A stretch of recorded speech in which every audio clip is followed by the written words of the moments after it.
Right. Good morning. Is everybody sitting comfortably, first of all? Good. Excellent. Well, Borodar, Pawb, welcome to everybody who's joining us this morning. It is really good to see so many people in the room. I think, since COVID, it's rare that people get together, but personally, and I think you'll agree, it is a great opportunity today to actually get together and do that sort of networking and meeting colleagues new and old. It's not just in person though, we also have a YouTube live stream, so welcome to all of you who are joining us online as well. First of all, for those of you who are in the room, I need to do some housekeeping, and I'll leave the stern message to the end. But first of all, if there is a fire alarm, and we don't believe there will be, but if there is, would you leave the building by the exit at the back and then proceed to the muster point, which I believe is in this car park here. So out that door and round the corner. Secondly, toilets. I may get this wrong, but I think if you go out the door, the ladies are on the left and the gents are on the right in the two corridors. But if I have got it wrong, I'm sure you'll be able to find that out yourself. And finally, put your phones on silent. The one stern message is that if you have your phones, could you please not use the Wi-Fi in the building? We're streaming this live on YouTube, and anything that might degrade the signal will potentially have an effect on our ability to give colleagues outside the room a clear and sort of uninterrupted signal. So no scrolling emails or shopping lists or anything like that while we're in here. So thank you very much for that. With that out of the way, I think I'd probably best introduce myself before we go any further. I'm Reg Kilpatrick. I'm Director of the Local Government and Planning Directorate in the Welsh Government. My background is mainly a generalist civil servant, many years dealing with local government policy, but much more recently, since last summer, I've been lucky enough to have responsibility for the planning function. And I just have to say that it was a bit of a daunting assumption of new responsibilities given the challenges that face the planning system. But actually since then, I have just been so impressed with the expertise, the quality, the enthusiasm of colleagues who work in the planning system, not just in Welsh Government, but all of those who I've met across local government and other organisations as well. So it is a real, and I do mean this, a real pleasure for me to be looking after the planning function. It's also a real privilege for me to be able to stand up here and chair today and to launch the Good Practice Guide on planning for conservation and enhancement of dark skies in Wales. Today, I think, is the culmination of 12 months' work. I would say, actually, it is the culmination. Today's much more about a celebration of what has been achieved over the last year. I find this a great opportunity to do a number of things today. We've got a brilliant agenda, and we'll be hearing from colleagues from across the working group and from elsewhere. So I'm sure you'll enjoy all of that. But actually, the guidance, the work that's been done, is a brilliant example of how we can make the best use of our expertise, and these days, quite often scarce expertise, to come together and to create or to identify a problem, first of all, or a gap, and then to collectively develop a solution for that. And to produce something which will benefit everybody in the planning system in Wales and provide a very clear and consistent position for going forward. The other point, which I will come back to, is about co-production. I think this is a great example of how colleagues work together and have worked together to deliver this particular guidance.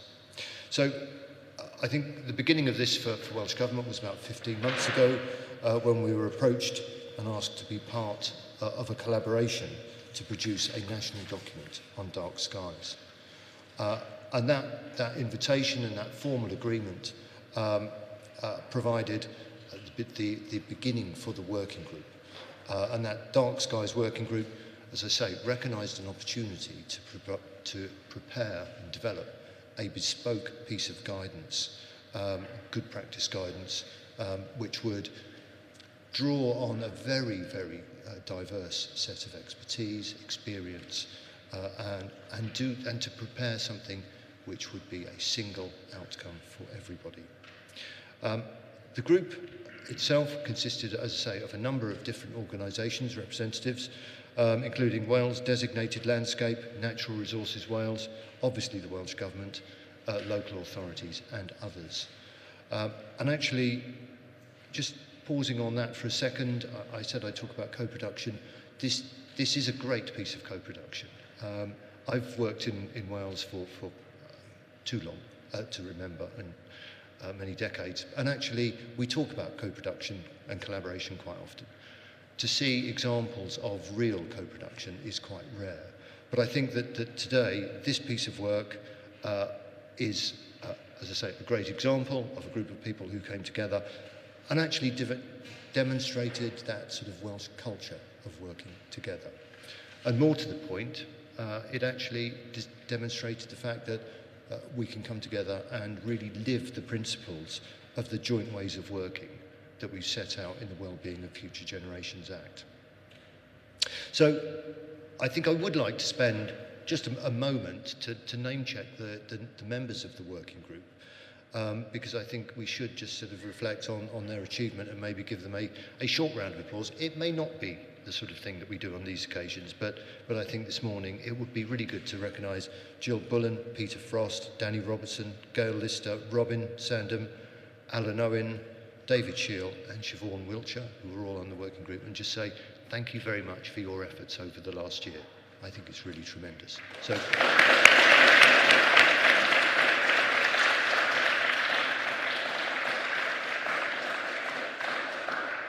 You're lucky I didn't make you all stand up. I did consider it. Anyway, so look, the guidance today marks the end of 12 months of work. And some of you might think 12 months, that's quite a long time. As a career civil servant, 12 months is a pretty fast turnaround for a piece of guidance from an idea to consult, to draft, and to come up with such a fantastic looking document. So that's really speedy work, well done.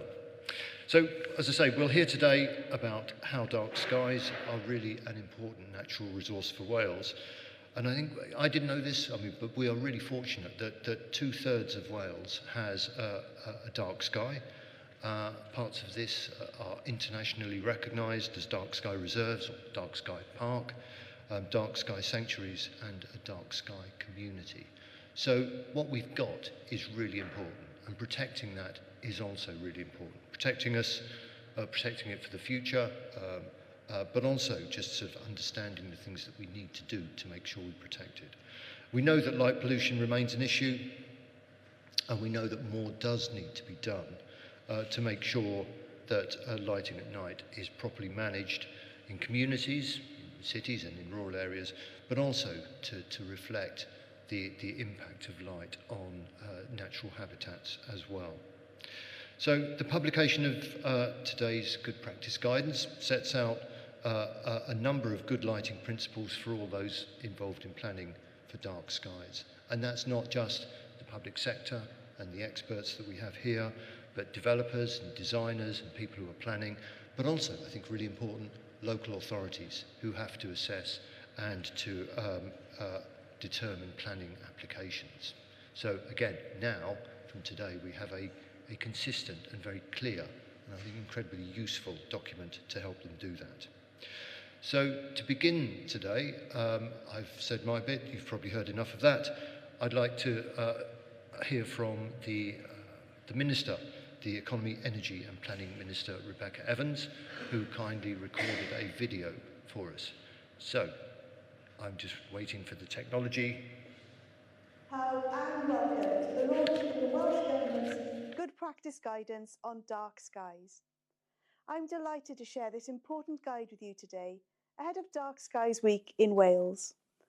Our connection to the night sky is ancient, and Wales is incredibly fortunate to have the highest percentage of protected dark skies in the world. As a nation, we're privileged to live in one of the few remaining places where true darkness still exists. In many parts of the world, the stars are vanishing. hidden behind a veil of artificial light. So what can we do to ensure that we continue to preserve our dark skies here in Wales? We can work together to conserve and enhance our dark skies, not just as a thing of beauty, but for our well-being and our wildlife. Our planning system has a crucial role to play in this, and today you'll hear about how the Good Practice Guidance outlines a series of lighting principles for us all to follow. Protecting the night sky doesn't mean rejecting light. It means using it thoughtfully and responsibly, because light pollution is a waste of money, energy, and carbon. I'm very grateful for all of the hard work and commitment of the Dark Skies Working Group who have collaborated to create this guidance. This document is a true reflection of the Team Wales approach.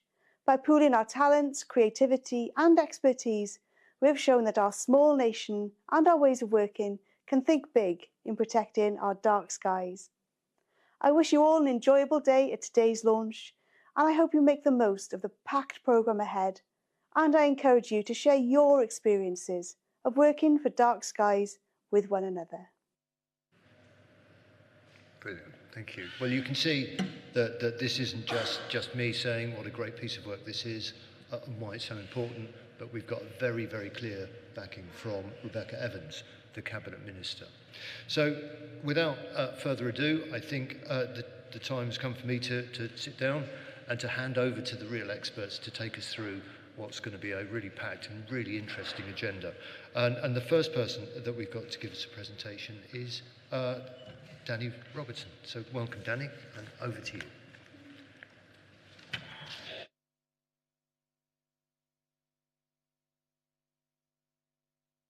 Bore da pawb, hello everyone. Thanks for coming and joining us this morning in Caerdydd.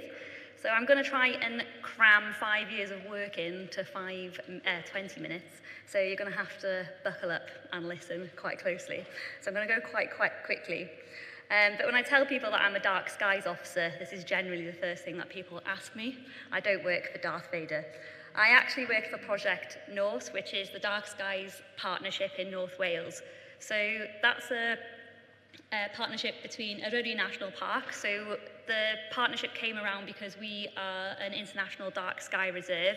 We got that status in 2015, so this year is our 10th anniversary of that status. We have this status, it's a big badge of honour for us. People do think it's a bit of a tourism ploy, but it's the only way that we can really protect our dark skies, as there's no laws really to protect darkness. So through these dark sky designations, we can insert them into our planning systems, and that's how we protect them. So because we've got a good level of darkness in Eryri, we also looked to the national landscapes, or the AUMBs, and they have really good areas of darkness too, so they all got together and we decided to form the partnership. So we've been working together now for over 5 years to try and protect as much darkness as we can in North Wales, hopefully to get as much skies protected as possible. We've got Kerry over there on the right who's also been working on one of the projects, and we've got Gwenot as well who's been working on the project, so you're going to hear from those two people later. So I just want to make it really clear that this isn't a one-person project. This has been a culmination of people working in partnership for quite a while.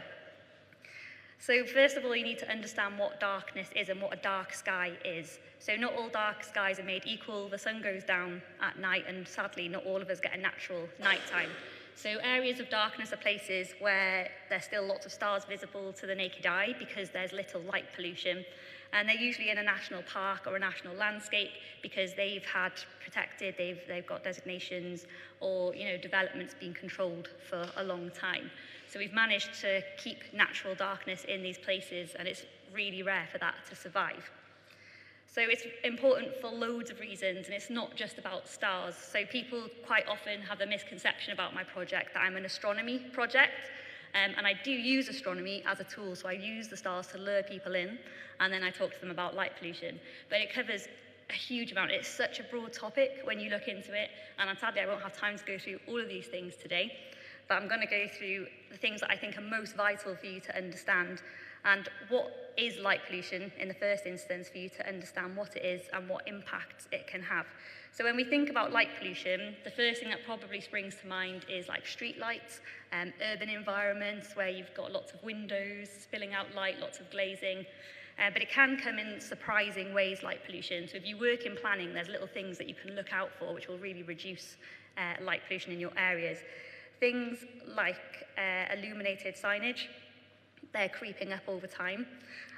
Things like car charging ports, so electric car charging, car parking meters. These are places where light just finds its way into the environment where normally it wouldn't be at all. Usually these car parks aren't even open at night, so there's not even any need for people to navigate their way there.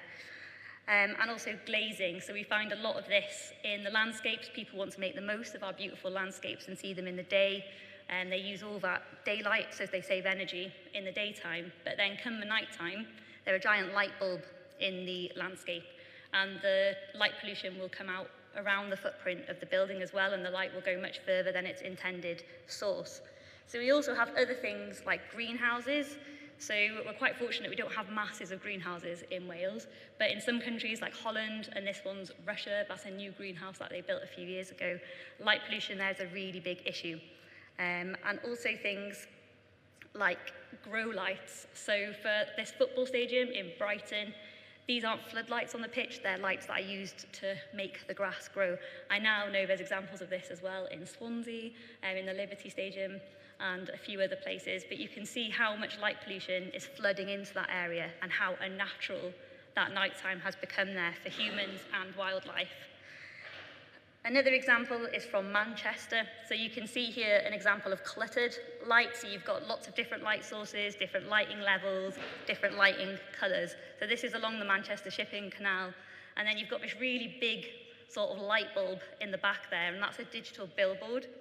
The people who designed it are very proud of it because it's the second largest billboard in Europe, apparently.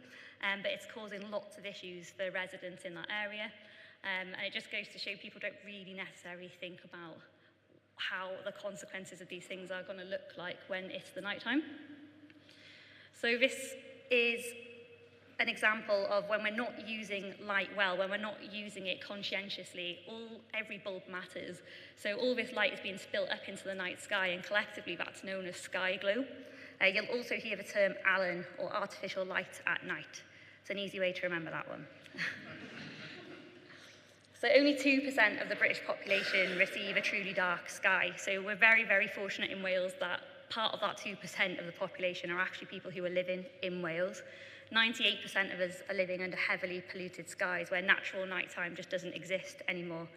And that's really disastrous, you can see, across Europe. So the Milky Way has actually been lost now to over a third of humanity. So this is a light pollution map.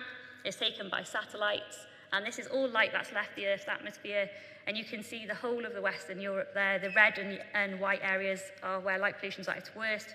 And it's not just the terrestrial areas, we're also impacting the seas and the coastlines. You can see the shipping channels, and then we've got even the things like oil rigs up in the North Sea. Places where light just shouldn't exist at all. You know, the deepest, darkest seas and oceans, light is finding its way there. But we're very lucky in Wales. If you have a look at our map there, you can see that we've got plenty of darkness left, thanks to some of the country being taken up by big national parks and national landscapes. And we've actually got the highest percentage of protected dark skies of anywhere in the world. It keeps growing, we're going to keep growing, but it's important to realise that light goes beyond its intended source, so we can do everything we can possibly do within our areas to reduce light pollution. But if I'm in a ruddy and someone in Llandudno, for example, is still putting up light polluting lights, that light's going to travel over to my area and there's not a lot I can do about that. And if I'm on the west coast of Ynys Môn, looking out to sea, the biggest source of light pollution there is Dublin, which is 60 miles away. So light pollution travels really far. So we just got a little background there of all the different dark sky protected places we have in Wales. We're very fortunate, including Gower, who are here today, the newest community. And this is what it looks like if you're on the ground. So it's quite hard sometimes to think about light pollution, especially if you live in a light polluted place. So I don't want anyone to get offended by this who works in the landscapes. This is a very general scale, but this is the Bortle scale, and this is what astronomers use to tell by eye how light polluted a place is. So you can see what we're trying to do is restore our skies by moving us down from that 9, 8, 9, 7 down to the 2s and the 1s. It's very, very rare to get a 1. There's hardly anywhere left in the mainland UK with a 1, but we do have a couple on Ynys Enlli, the very end of Penllyn. We're very close to getting some on Ynys Môn and Eryri as well. So when it comes to light pollution, like I said, it's not just about astronomy, and it's not just about rural areas. This is a message that our urban areas have to really take on board, because it's our urban areas that are most at risk of the health issues when it comes to ALAN or light pollution. It can lead to things like insomnia, high blood pressure, cancer and diabetes, which might sound a little bit extreme, but it's because it messes with our circadian rhythm. It messes with our whole system, how we create hormones, and it means that we're creating too many of our daytime hormones, which make us feel stressed because they keep us alert and awake, and we're not getting enough of our nighttime hormones. So it's creating a total hormonal imbalance, and that can also lead to an increase in rates of depression as well. So it's very, very serious for our urban areas, and it's something that I really want our urban areas to take on board as a message that it's not just a tourism thing. This is a genuine health risk that we need to take on board for these communities. The environment is probably the most obvious one. So light pollution, if it's going up into the night sky, we don't need to light the night sky. So it's a waste of energy, it's money that we're spending that we don't need to spend, and it increases our carbon footprint as well. So it's a really good way to reduce these things. And this study found that electricity at night accounts for 15% of the global power consumption. That's a huge amount of a resource that's being used to light the world at night. Most people aren't going out at night. Most of us don't need these lights to be on. And when we talk about things like shopping centres that are closed at night, that have their lights on all night, these are places that we could really easily just make a massive difference. And when we're talking about living in a climate crisis, a biodiversity crisis, cost of living crisis, why aren't we acting on this immediately? It's something we could do so easily, so quickly, but we just need to take action on it now. So I usually talk a lot about wildlife, because it's my favourite thing to talk about, but you're going to hear from Jim later, so I won't talk too much about it. But wildlife is massively negatively impacted by light pollution, and it's not just nocturnal species, it's our diurnal species as well. So more than 60% of biodiversity depends on dark skies to survive, and that number's a little bit misleading because it doesn't include our marine species, doesn't include our insects, and it's about 10 years old now. So everything we've started to test for light pollution, for impact, we found that it does impact it in one way or another. Insects are one of the biggest losers when it comes to light pollution. We've lost 60% of our winged insects in the last 20 years, according to Sir Attenborough. Light pollution's also increased by about 300% in those past 2 decades. So it doesn't take a genius to realise that light pollution and insect declines go hand in hand. So we really need to look after our insects, and one of the easiest ways to do that is look after our dark skies. So I'm going to give a quick case study from Ynys Enlli, which is a little island just off the coast of northwest Wales. It's got no external lights there at all. There are a couple of farms, and yeah, there's no electricity there at all, bar for the big lighthouse. So it's very famous for its lighthouse, it's very charismatic. But unfortunately, as soon as the lighthouse was built, records started to come in that birds were being impacted by the lighthouse, and we were getting lots of fatal collisions.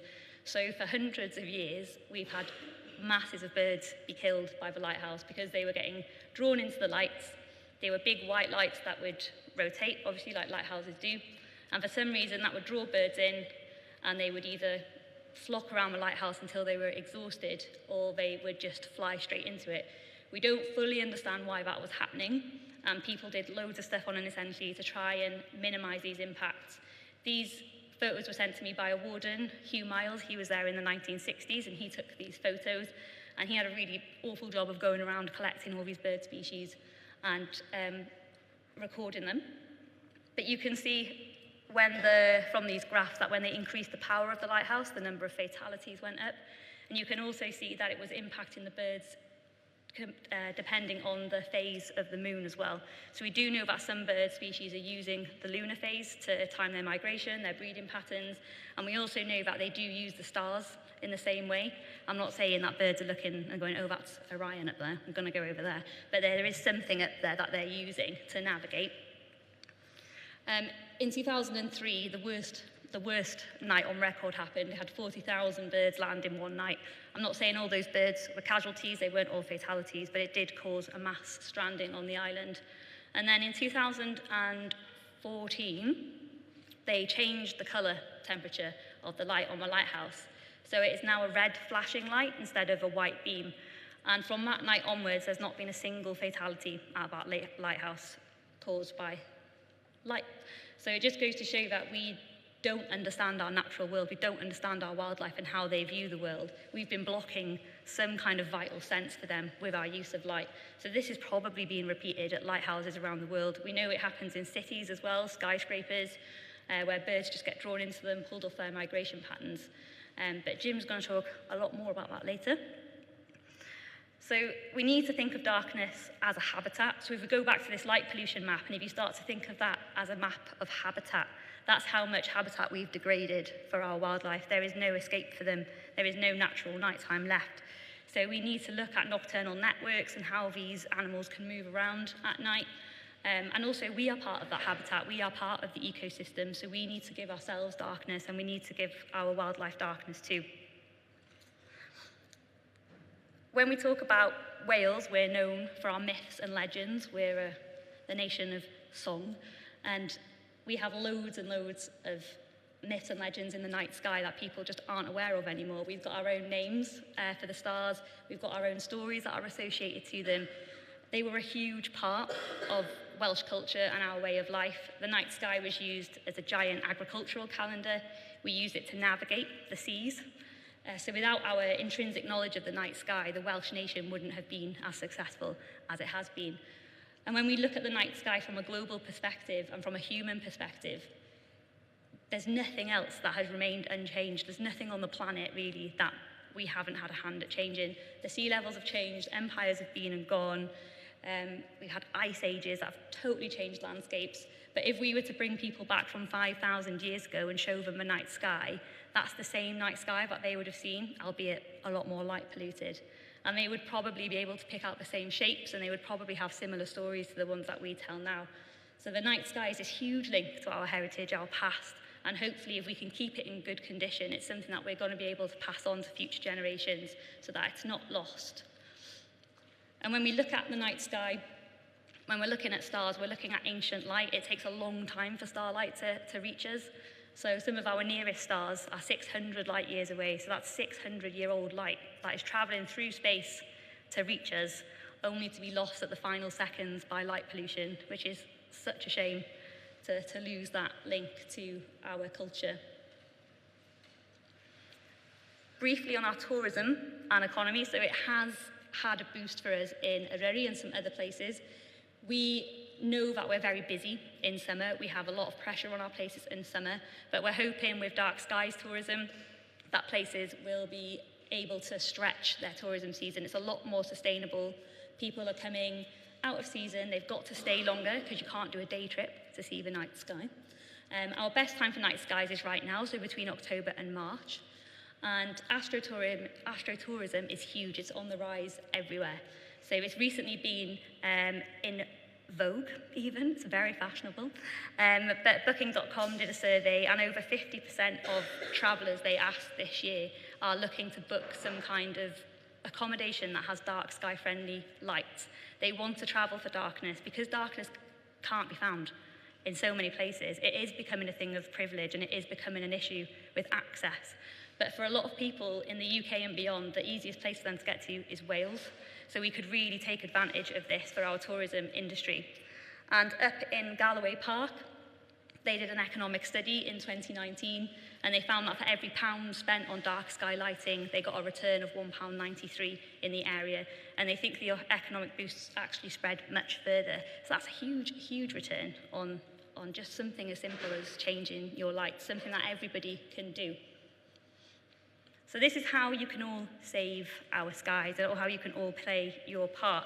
So again, I'm not going to talk too much about this because we've got Kelly and Gwen who are going to share an amazing project that we've been doing, and they're going to go much further into this. But when it comes to conservation, normally our projects take a really long time. When we're planting trees and things, we're not going to see the return on that. It's going to be 50, 60 years down the road. But when it comes to things like light pollution, it's so simple. We just use fully shielded lights that face downwards, warm colour temperature bulbs, and use a PIR, so a motion sensor, or a timer. So it's really, really simple. This is Plaza Brennan, so this was one of the first retrofit projects that I did when I first started. Massive light polluter in the middle of the Capel Cyrrwch, at the heart of Eryri National Park. It's really dark everywhere else around it. But they're the National Outdoor Centre, so people would come from all over the UK to do courses, and they'd arrive on a Sunday night. They'd take the keys out of the ignition, and all of a sudden they'd be plunged into darkness. And these were people from towns and cities. They'd never experienced darkness, so they would panic and not know where to go. So the centre put out more and more light, and light does this really strange thing that the stronger and the brighter a light you put out, the more darkness it creates around it. So unfortunately, they made the situation a lot worse.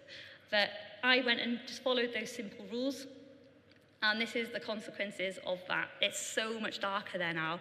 It's amazing. You can see the Milky Way from their front gardens, and people love to visit there now for dark skies. And the resulting impact was that they've saved thousands of pounds on their energy bills. We've removed harmful chemicals and materials from the environment because they were using very old lights with like mercury, fluorescence and things. They've saved 2.5 tonnes a year of carbon, which is huge for such a relatively small site. Really importantly, customers reported feeling safer because we are showing them where to go with these suggestions of light. They know where they've got to go. They're not getting lost. They're not being blinded by light at all. And really importantly, wildlife returned to the site. So when I went down there before the retrofit, there was very little activity. I went down there a few times with bat recorders, and we only ever counted 2 pipistrelles on the far side of the lake. But things have massively improved there. They've now got 200 bats living on site, which they're very happy about, luckily. We've got lots more activity from things like pine marten and things as well. And like I said, people are visiting, absolutely loving being able to enjoy the dark skies and going out and seeing the Milky Way from the site. So if you're going to take anything away with you today, just remember to use the right light in the right place at the right time. Diolch yn fawr pawb. Thank you.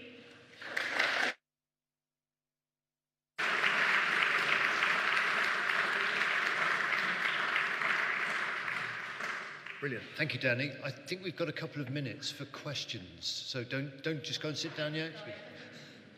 We'll see. Has anyone got any questions for Danny that they want to ask? I mean, I thought that was an absolutely fascinating presentation. Yes, just in the front row.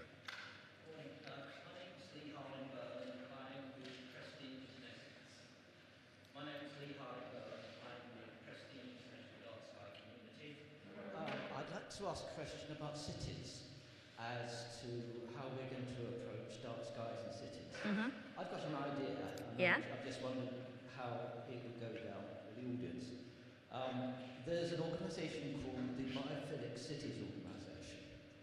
There are only 2 biophilic cities in the UK. One is Edinburgh, and the other one is Birmingham. I'd like to promote Cardiff as being a biophilic city because I can see it's a foot in the door for dark sky lighting. I can't comment about that because I don't run Cardiff, but I think it's a great idea. Do it. And congratulations, Prestine and Norton. Well done on your designation. It's amazing.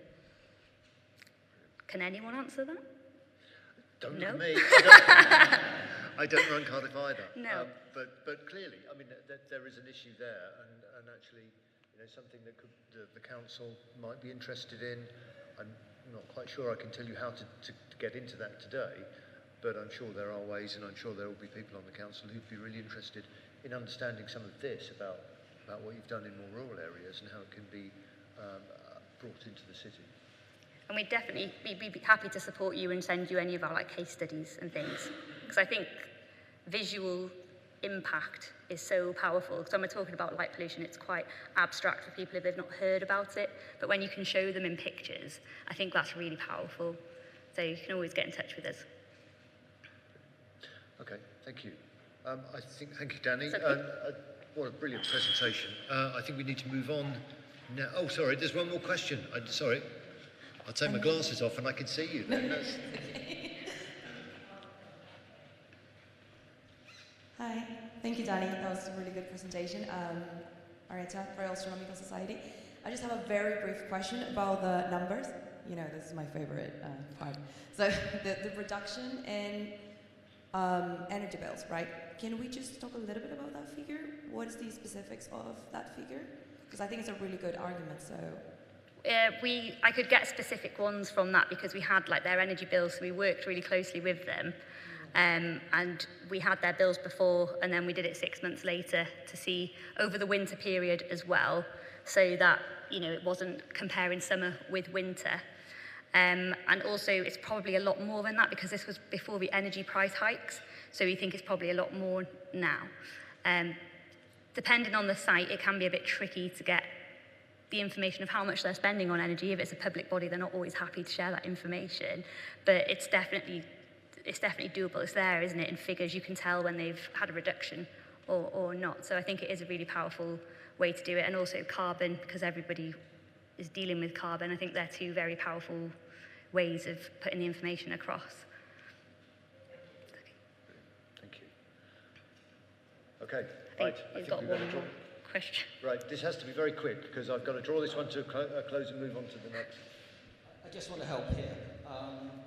Replacing street lights in Preston with dark sky compliant lights saved around about £8,200 a year in energy costs, around about 20,000 kilowatt hours in electricity, and around about 4.5 tonnes in carbon dioxide. Amazing, thank you. Brilliant. I'll go now. Okay, thank you very much, Danny. Brilliant.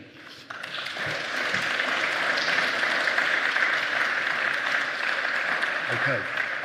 Right, well, we need to move on to the next part of our very packed agenda, and we've got Siobhan Wiltshire from Welsh Government and Robin Sandham from Conwy County Borough Council, and I think you're going to talk to us about planning and lighting. So, over to you, Siobhan. Bore good morning, everyone. So I'm going to take you through this morning the planning and lighting chapter in the Good Practice Guidance and outline how our action for dark skies fits with national policy. So the purpose of this Good Practice Guidance, as you've heard several times today, is to set out the key design objectives and considerations for planning for dark skies. So the document provides practical guidance to support the implementation of national policy. And our national policy on dark skies sits in Planning Policy Wales in section 6.8 and Future Wales Policy 9. The status of the document is Welsh Government Good Practice Guidance to assist all those involved in planning for dark skies. So that's its official status. And in assisting those who plan for dark skies, that includes Welsh ministers, it includes Planning and Environment Decisions Wales, our inspectorate, and local authorities. Everybody can use this guide to shape policy, to review and determine planning applications. We want it to be used by developers. They can use it early to design schemes. We want stakeholders and consultees to look at the document and draw from the design principles. And we want them to use those design principles to shape their interactions with the planning process. So the design guidance itself has been built on existing established guidance that was contained in the Clwydian Range and Dee Valley AONB Supplementary Planning Guidance. This is a long title, on planning for the dark night sky.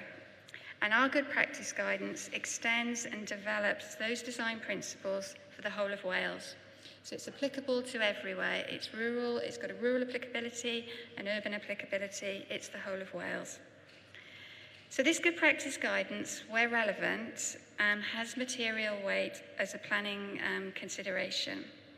You've heard many times today that it's been prepared collaboratively, and Welsh Government agreed to publish and publicise this good practice guidance as an outcome of this collaborative working. So it's built on good practice, and it will be referenced then in the next update of Planning Policy Wales.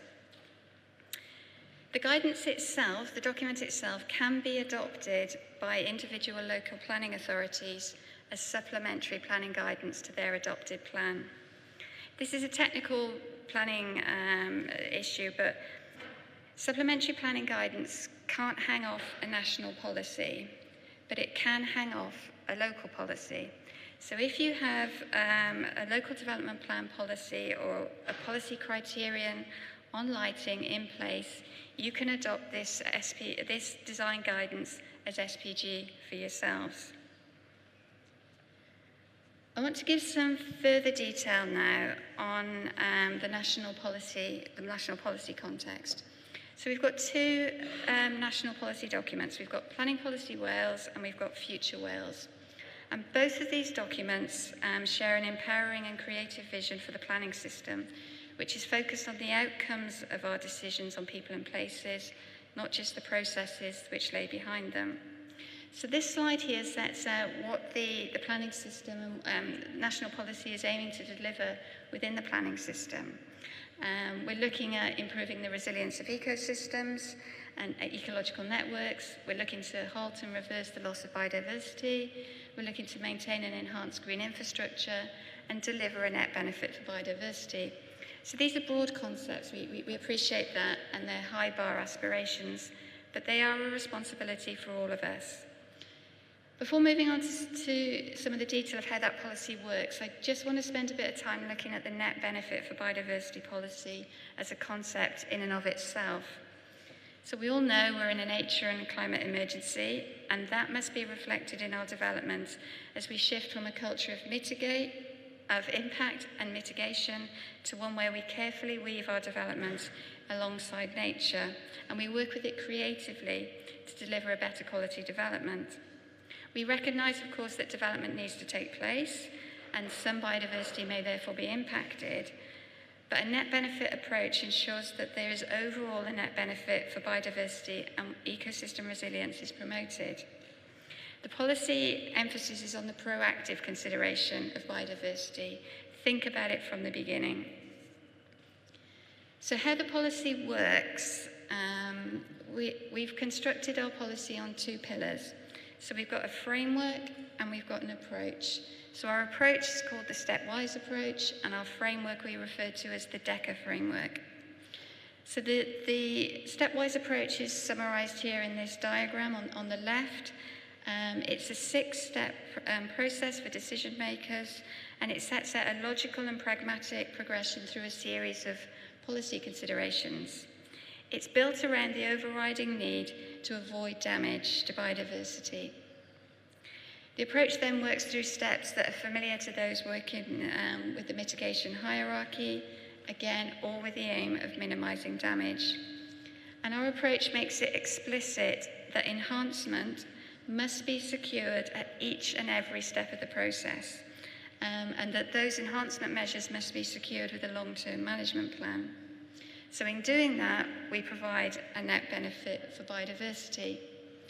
To support us working through the policy, we've got the DECA framework, and this was a framework developed by NRW, and it sets out a useful way to approach ecosystem resilience. So we work with the attributes of resilience that were set out in the Environment Act.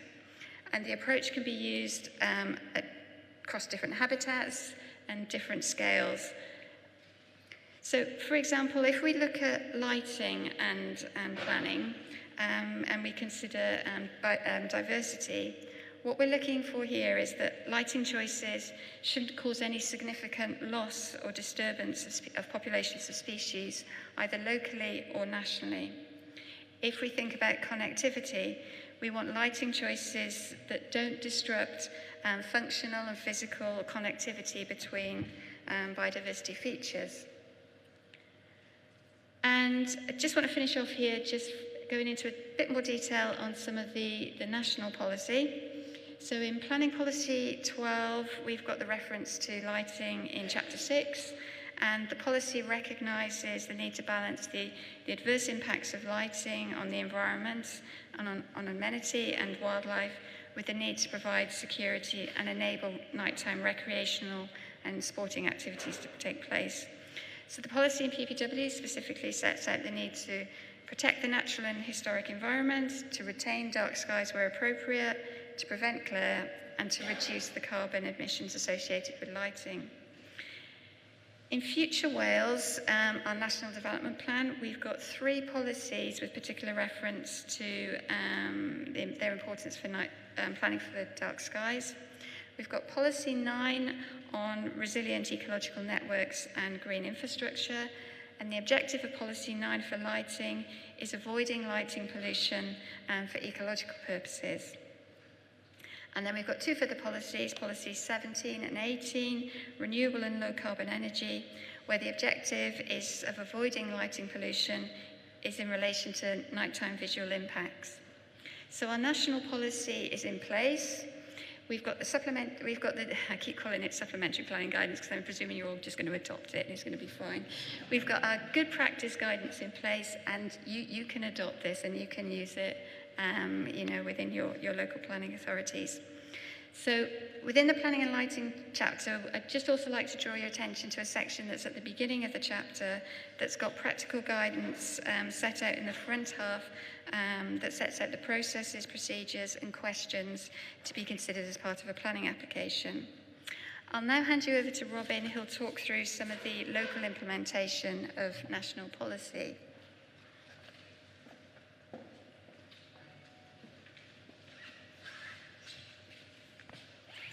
Bore da pawb, good morning everyone, and thank you for attending. It's great to see everybody here and online recognising the value and potential of dark skies in Wales. So I'm going to stay with biodiversity for this slide because it's something I'm particularly passionate about, and it's important to remember all these species, all this stuff has got a habitat niche, and it's evolved over millennia with dark skies and normal daylight. So biodiversity really doesn't need artificial light at night. It's something that we have developed for our own convenience, so we just need to carefully control it for the future. Some of the stats on the screen, the text is a bit small, sorry, but the late great Douglas Boyes, he did a study on artificial street lighting and the impacts on moth caterpillar abundance. And he looked at normal street lighting, where there was hedgerow and grassy verges, and where for the hedgerows there was a 47% reduction in moth caterpillar abundance in the lit areas and 33% reduction in the grassy margins. So that's a massive impact just from everyday street lighting. It can also cause a vacuum effect, attracting insects in. Aquatic insects are particularly vulnerable because the way light polarises water can lead to early emergence and pupation of invertebrates, and that takes that whole food out of the food chain. So it's a great loss to biodiversity. So it's important to remember any lighting which is too bright, illuminates outside the task area, is wasted energy, money, and adds to sky glow. Onto the planning.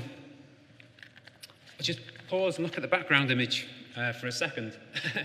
Because 10th of May 2024, it was a better day for some than others.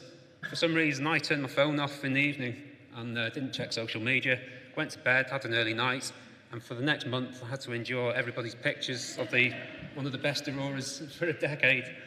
But this is Penmon Point, looking towards Ynys Saeriol, Puffin Island, off Anglesea's east coast, and the Great Orme in Conway. And you can see, even in this image, in the bottom right-hand corner, the west shore of Llandudno. Even taking the account of the camera's wizardry and sensors and all that, you can see the sky glow there from mainly street lighting and urbanisation. And artificial light at night follows urbanisation and infrastructure, so it was right to pitch this document as a planning document so we can control it in the future. So yeah, the LDPs, getting on to the boring bit now, that's what I'm involved in on the day-to-day. It sets out the strategic growth and vision for an area with policies which are used by officers to assess development. Where additional guidance is needed, this can be in the form of supplementary planning guidance or good practice documents. As well as LDPs, there's other documents that local authorities might be working on, so local area energy plans, green infrastructure assessments, hedgerow and woodland strategies. All of these might have an element of lighting where it's impacted, or it might be part of the development to add lighting into it. And then outside of planning, might be local authority action on carbon reduction and targeted biodiversity enhancement, again, which might consider lighting.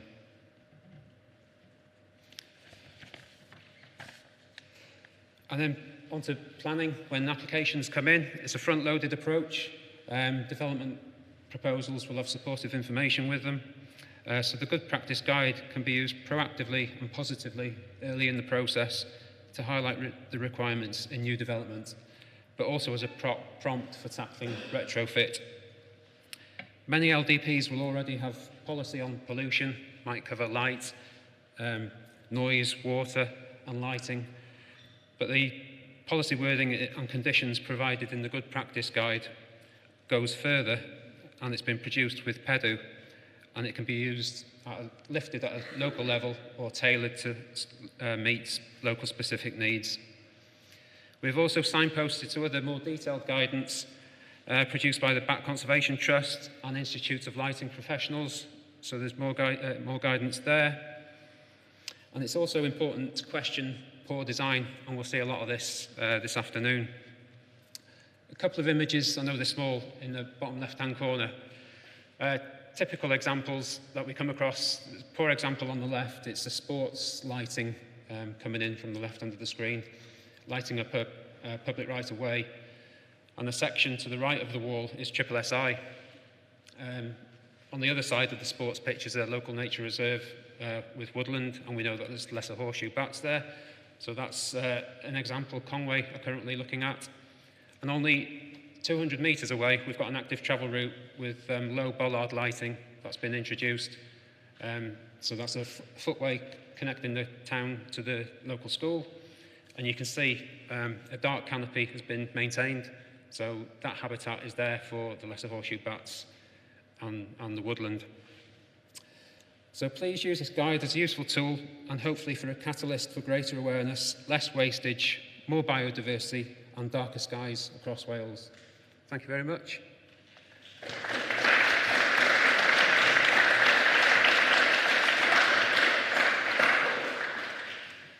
Don't go anywhere yet, Robin and Siobhan, can you join us? Okay, really fascinating, thank you very much. It's an opportunity for anyone to ask any questions about the planning system. There's one at the back, please. Oh, 2 questions, good. Thank you. David from Buglife. The guidance is brilliant and it's really welcome to see national guidance, but, and this is a problem we find globally with light pollution campaigners and experts, guidance is only good as those that follow it. So the question I have is, what conversations are happening across government to look at legislation for light pollution, making that legal recognition and actually driving light pollution levels down in the same way that we have for other pollutants. And if that conversation is not ongoing, then I would urge it to happen, particularly with the opportunity around the environmental governance bill coming up and to introduce targets there. I think this is one for you, Siobhan. There are conversations taking place, and you're right, the environmental governance bill is going through, so there are conversations. We work closely across government. You know, we've worked very closely with our environment colleagues on this document. So lighting is an issue, and this document now that we've published it will raise the profile of the issue across Welsh Government.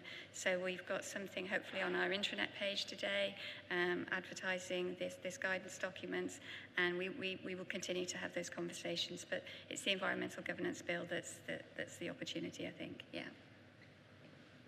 Thank you. Can I just add to that from a more general point of view? The fact that we've got a cabinet secretary who is prepared to join us today, who is clearly understanding the importance of the issue, for me, that's a very important point. That brings a voice around the cabinet table.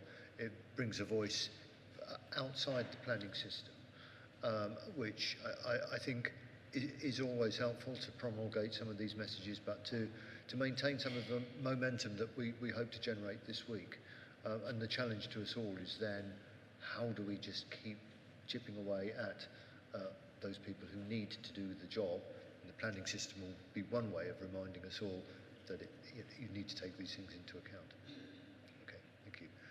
There was another question at the back, please. At the very... Hi, Anna Jones here from Twello Cymru Landscapes Wales. So we're a partnership of the 8 designated landscapes in Wales.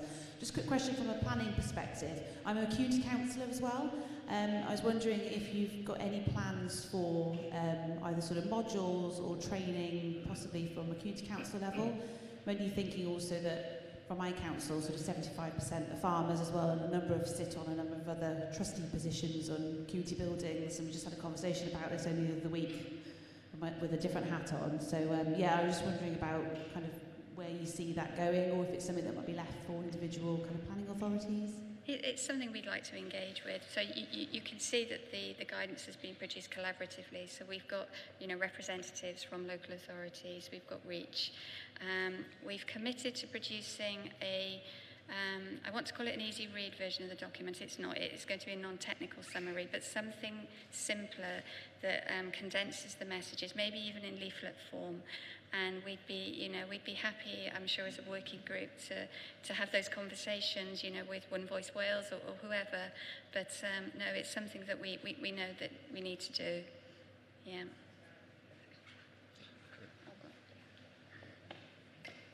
Sorry, just to add to that, we are actually going to have like an online training event. We're going to hear from Ridge later, and they'll actually be explaining a bit more about that. So, just so you know. Okay. And I just better add something as well. We have, as part of my local government directorate, we look after One Voice Wales and the Town and Community Council sector. So I think there's a piece of joining up that we can do through our sponsorship of One Voice Wales, and some of the work that we're trying to do to help that as an organisation provide greater and I think more detailed training about a whole range of issues to local councillors. So great idea. I think we have a question at the front first, and then I'll come to you.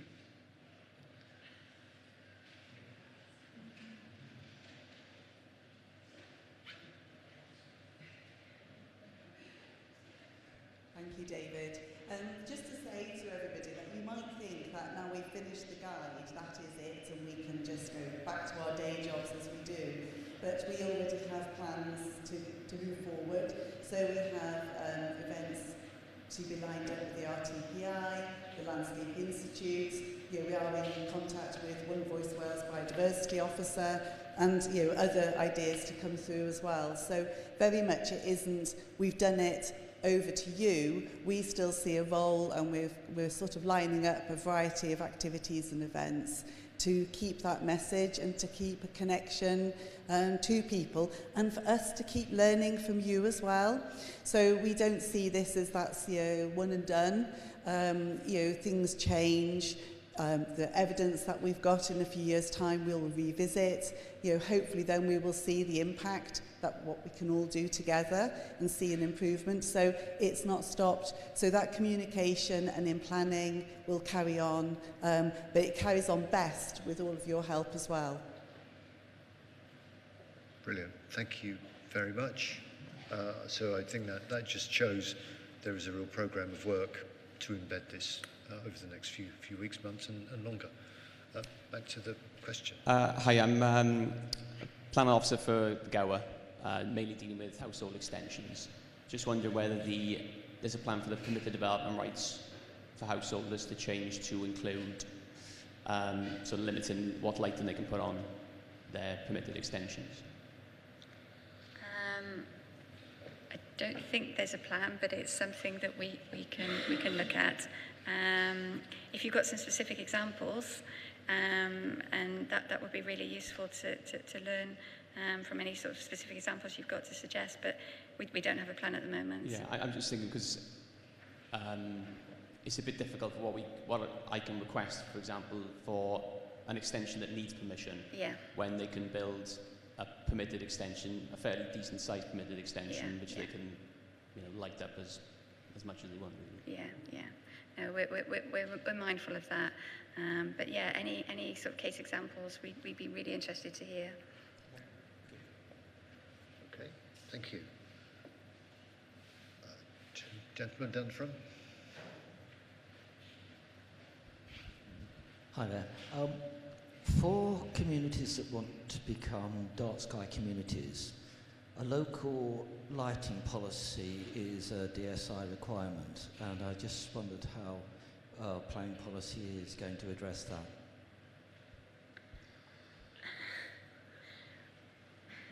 It's another thing that we can look at. I know I keep saying that, and I don't mean to brush these issues off, but it's something. It's all part of the mix. It's all part of the mix of implementing policy. So again, it's something we can look at.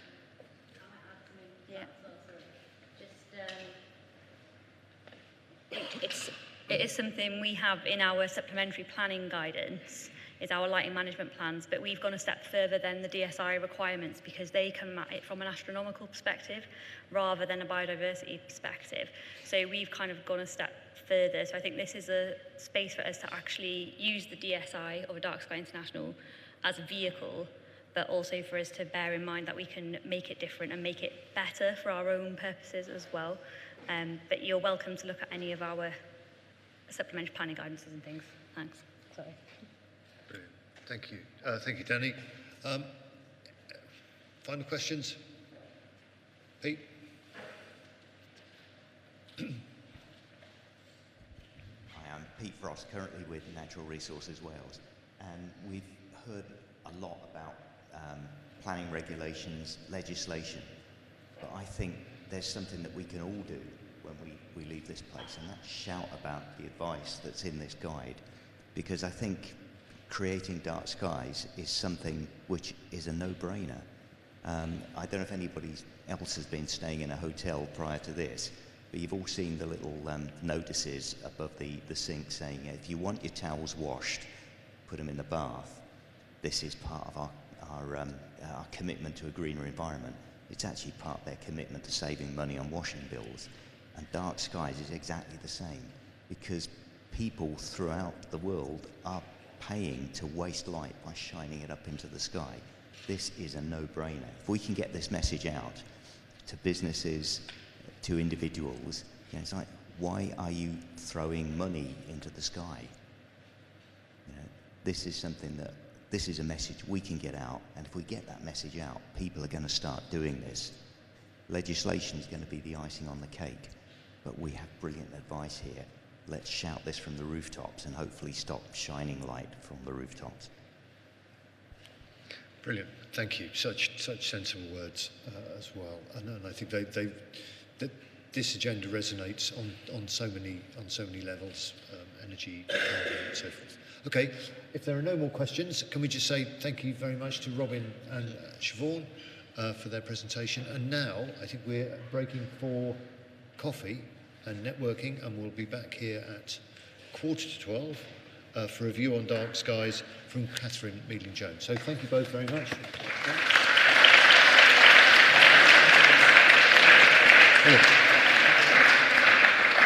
And see you back here.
Hello everyone. If everyone could take their seats, we're going to begin shortly. Thank you.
Okay, I think we're probably pretty much ready to start back just a couple of minutes early. So,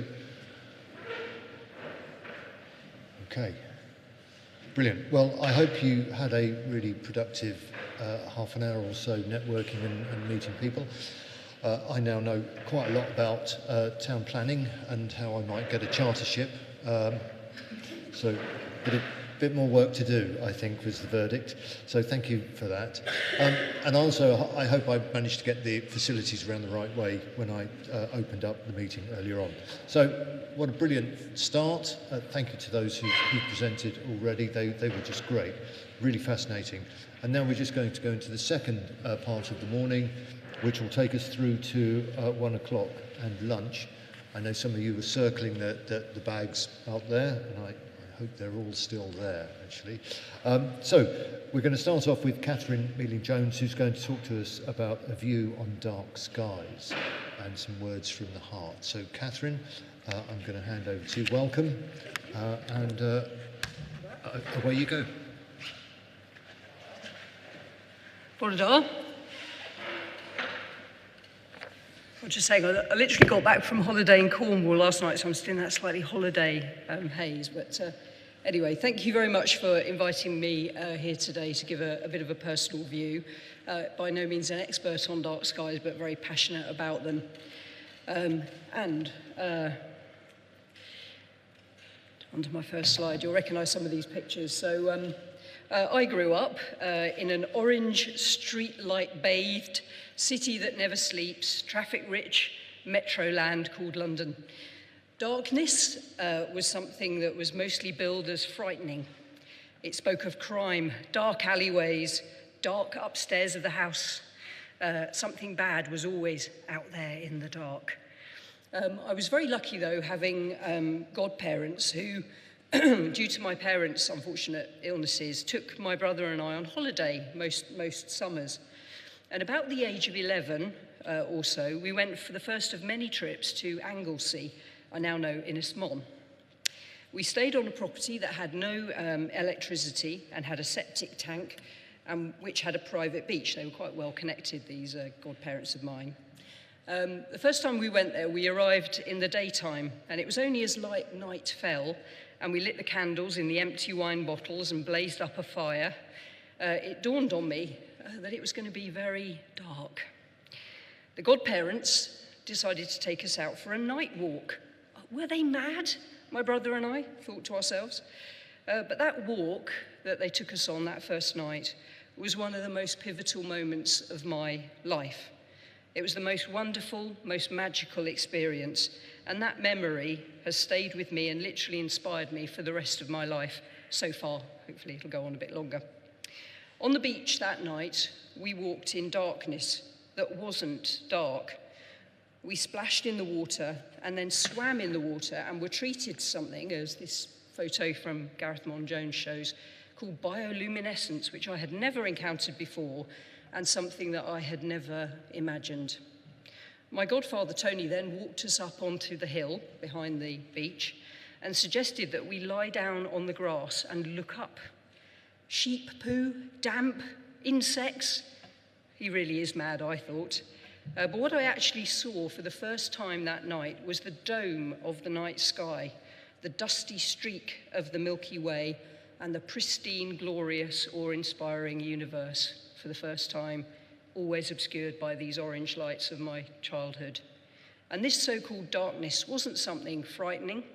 It was something humbling, centering, deeply reassuring, and the first hit of a drug that I've been hooked on ever since. So fast forward a few years, and a dream came true. I joined the team at Abanai, Brycheiniog National Park Authority, and I must confess that the link to the Dark Sky Reserve at the National Park was one of the big draws for me of the job, and a super link to my previous work where I'd just come from, the UK Space Agency. Since joining Banai, I've been absolutely delighted to work with colleagues in the Dark Skies Board and to celebrate, promote and work to enhance the special qualities of darkness and tranquility as part of the delivery of Dyfodol Banai, our National Park Management Plan. We rebranded a couple of years ago, and it seemed entirely natural to put a symbol, the ser or star of the dark skies, at the heart of our new identity. And it very proudly sits at the heart of what we do.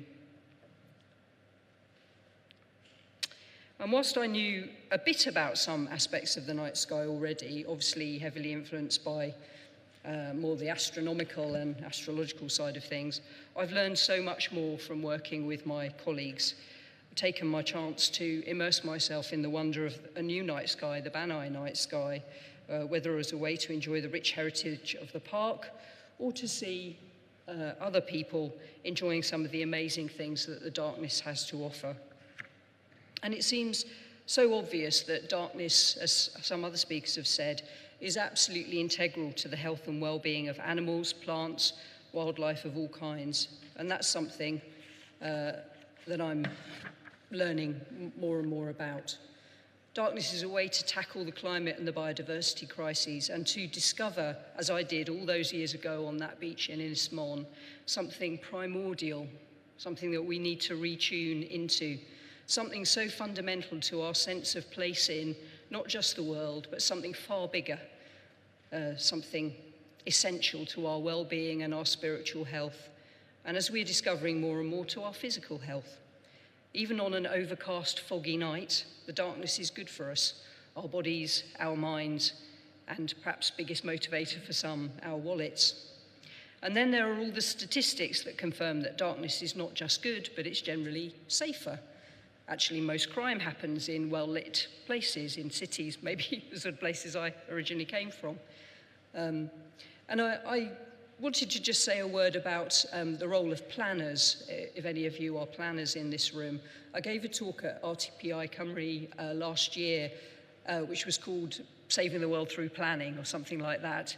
And it's another thing that I've learned a lot about since joining BANI, is the role of planning, and as an absolutely essential tool in delivering the vision that sits behind all of our plans and all of our dreams and all of our aspirations in our national park management plans and in any of our local plans. So, you know, planning is a career to join if you want to save the world, and I think that's something we should talk about an awful lot more, and I hope many of us share in this room. And I guess everyone has their favourite aspect of night skies. For me, aurora chasing and stargazing is always the main draw. And the joy of seeing the meteor camera at our visitor centre in Libanus capture the Perseid meteor shower last year, I think Carol in the room here helped to get that hold of that picture, is absolutely incredible.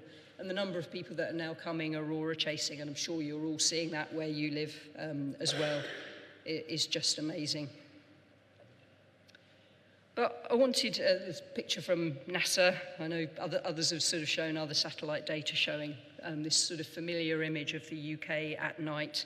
But I wanted to end this personal view on dark skies by zooming up into space and looking back down on the UK and on Wales, and to make the link with the launch of this important guidance. And looking at this image, you can see why a then girl, now a woman from London, right in the middle of that bright splodge down there in the far right-hand corner of the UK, was so amazed by the darkness of Wales all those years ago. And in BANI, despite our proximity to some of the biggest centres of population in Wales, we're still able to achieve pretty pristine, as you saw in Danny's slide earlier, dark skies in much of the park. And again, as an English woman, proud to work in Wales and very passionate about Wales, I've been inspired by this nation's approach to taking bold decisions. 20-mile-an-hour speed limit, Future Generations Act, home of some of the most amazing things of the last centuries. And I think there's a chance to be bold again when it comes to dark skies. And I think that Wales is a country that is backed by huge natural capital. I'm proud to lead a national park authority responsible for an area that's rich in that, but all of you come from places that have that wonderful natural capital as well. So my hope from today is that we can turn more of Wales dark in a good way, so that we can reap the many benefits for the natural world, of which, let's not forget, humans are a part, and this guidance is a key enabler of that. And then just a final plug from me, and please, consider all you can do and take away from this conference. I'm taking away that we're going to try and get the SPG of the planning guidance in. I think there's an opportunity to work at the more regional tier in Wales. We're part of 3 corporate joint committees. There's an opportunity to work with partners through there. We can work through the public service boards as well to try and embed darkness. We all belong to these networks. We can all do more. But just take that moment. It's Dark Skies Wales Week, or this week, and take part of in the Dark Skies switch off that we're promoting, and I suspect other parks and places with dark skies reserves are 7 to 8 p.m. on Sunday the 23rd of February. Sit in the dark and enjoy the darkness. Thank you. Diolch yn fawr.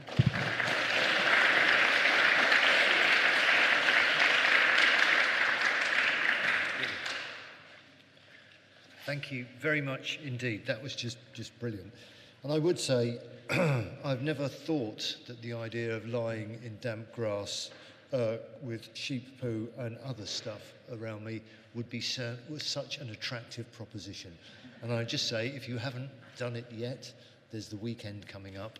I think we should all get out there. So thank you for that. And also, the second point, I think we've got our new our strapline and organisational message for the Planning Directorate in the Welsh Government, which is Save the World Through Planning. So thank you, Catherine, for those two brilliant insights. And thank you for such a personal view. I thought that was lovely. Okay, well, let's move on now to biodiversity and resilient ecological networks. And I'd like to welcome Jim Latham to come up and take us through that. So thank you, Jim.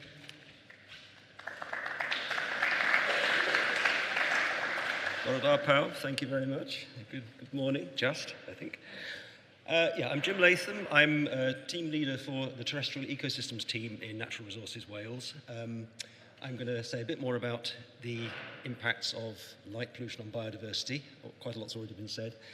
But I'll go into a little bit more detail and then talk a little bit more about approaches to nature recovery and how the whole light issue relates to that.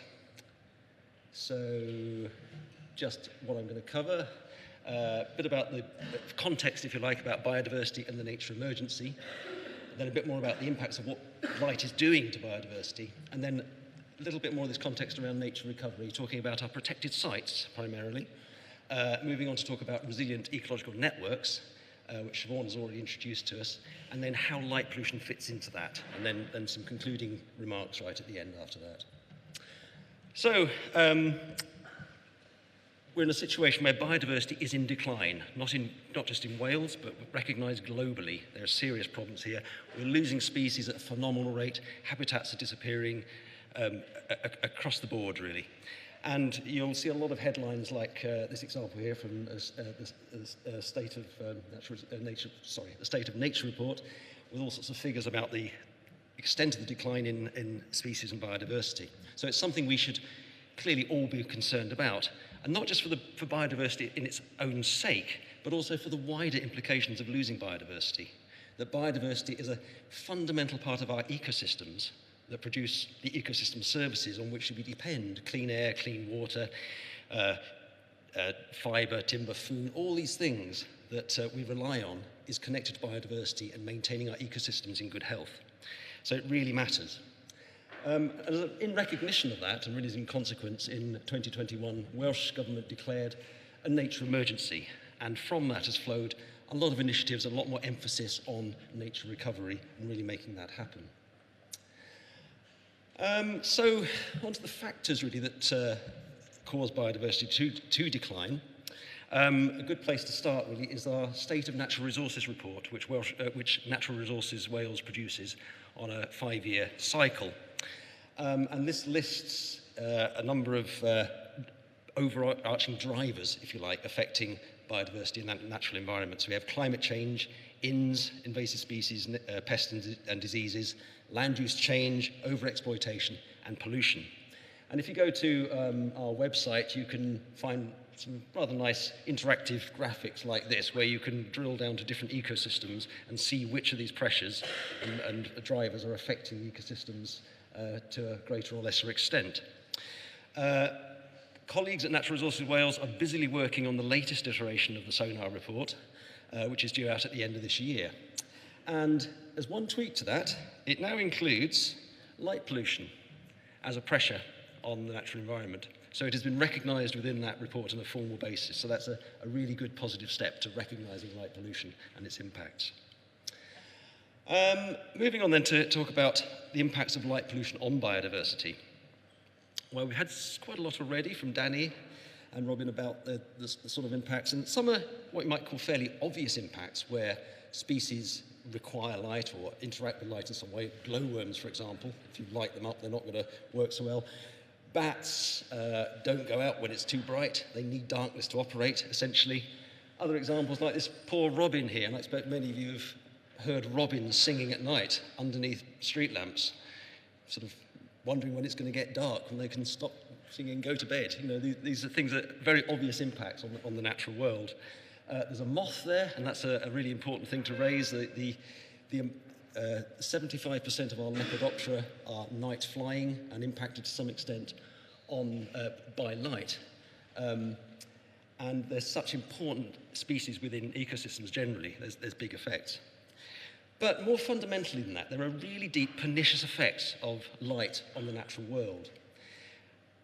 Basically, the natural world has evolved to depend on these natural fundamental rhythms of night and day, changes of day length through the season, the phases of the moon. All these are changing the cycles of light and dark throughout time.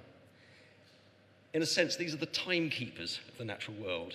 They deliver the sequencing for animal behavior, for physiology, for natural processes. And if we mess with those, it's a whole area of the operation of natural process which is disrupted, an ecosystem functioning. And there's a lot of work going on to this in terms of research at the moment. And there's a screenshot there of just one example of a paper recently which is looking at the diversity and complexity of impacts of light pollution on the natural world. And the sort of things that are coming up are really quite surprising. There are impacts on primary productivity of plants, actually a suppression of primary productivity with light at night in many cases. That in effect, that also then impacts on the amount of biomass you have. That'll impact on the herbivores that eat that biomass, and so up the food chain to the things that eat those herbivores, to the things that decompose them. The whole of the food web start to be affected by light pollution. There's all sorts of interspecies effect as well. Competition between species will change with light, and certain species doing better than others.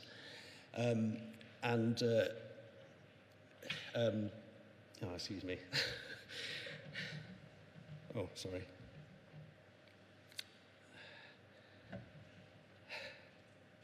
Oh, God.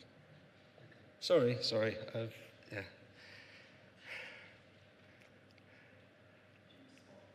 Yeah, can I just stop for a moment? I'm so sorry.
Okay, everybody, just a couple of things, if I may.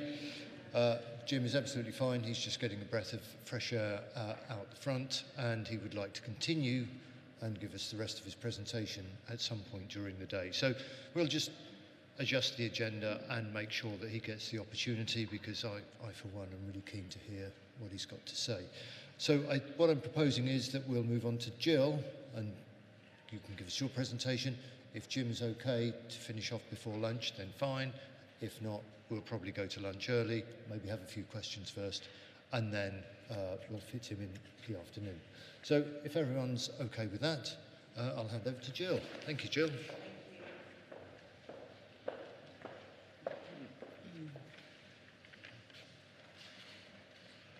Thank you, Reginald.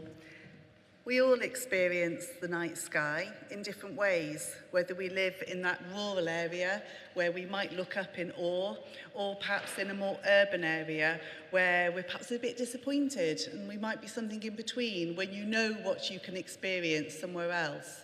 But for some people, they might not experience that at all. So the night sky, whether it's stars or moonlight, is important to us. And that relative differences can be found even in the built-up landscapes. So what is the importance of dark skies to landscape and the places? So characteristics, landscape characteristics, we recognise things like field boundaries, settlement patterns, but dark skies are also a landscape characteristic, and they're embedded in our landscape evidence base for Wales in Landmap. They're a part of the record of an area. And for some places, they are a defining characteristic. And the image upon the top left at the Elan Valley, I think it's very much a defining characteristic of that locality. And perhaps places where people go regularly becomes a defining characteristic of that place. We find there's a strong correlation between our highly valued landscapes and, of course, our designated landscapes and where dark skies are. So we can see that correlation about how important dark skies are to our important landscapes. In Wales, we also recognise tranquility, and we've just completed a 5-year programme on tranquility in place.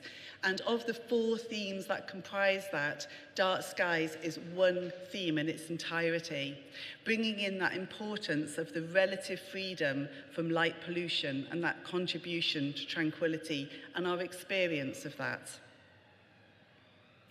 It's also our sense of place and our visual experience of those landscapes, of those starlit and moonlit landscapes, and what they mean to us and what we get from visual amenity encapsulated from that. And they're also a special quality of our designated landscapes that my colleague Gail will elaborate on. But also, Danny this morning picked up on our cultural associations with the dark sky. And sometimes we can understand our historic landscapes and our monuments and our archaeological features because they are connected very much to our dark sky. And we might come across them and just think, here's the standing stone or circle, but there is so much more meaning behind many of them. So dark skies come across as really important to landscapes in many ways. But light pollution is a pressure on landscape. And Jim's picked up, it's in our sonar report this year for our next one. It gives us visual intrusion in the landscape. That might be from glare, or it might be from sky glow. But either way, it's an adverse impact that sometimes we don't need to have. We can remove excessive light, and we can reduce it, and we can switch off. And in rural areas, perhaps it's very apparent where you have those stark contrasts. The image you have on your left is of Llangollen, and you can see those areas that really are much more obvious and contrasting in the landscape. The image on the right is the interface between land and sea, and sometimes that intervisibility and again stark contrast towards the darker sea and the lighter land where there might be sources of light. But also in our landscapes and the type of landscape, is it topographically channeling light so we can see light from much further distances? But we need to live in our landscapes and we need to work in our landscapes, and a lot of our coastal communities where we live also happen to be at the coast. And we recognise that. And as Siobhan has said, it is not about no development, but it is about thinking about lighting. And again, it's not no light, it's about dark sky friendly light. Can we switch off? Can it be dark sky friendly? We can live in darkness. You know, it can be dark, and it can be relatively dark. So for those more settlements, built environment, urban areas, peri-urban areas, you know, changes in light within those areas where its differences in relativity can be so important, little oases perhaps in those built environments.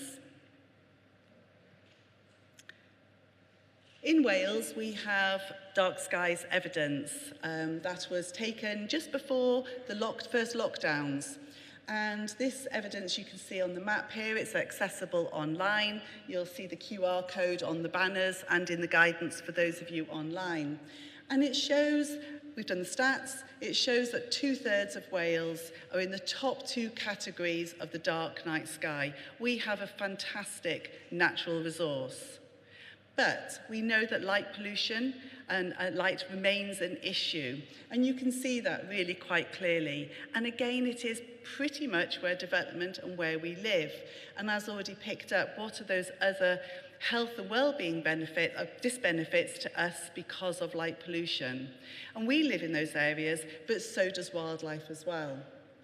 So we have data and evidence. You can use this interactive web map.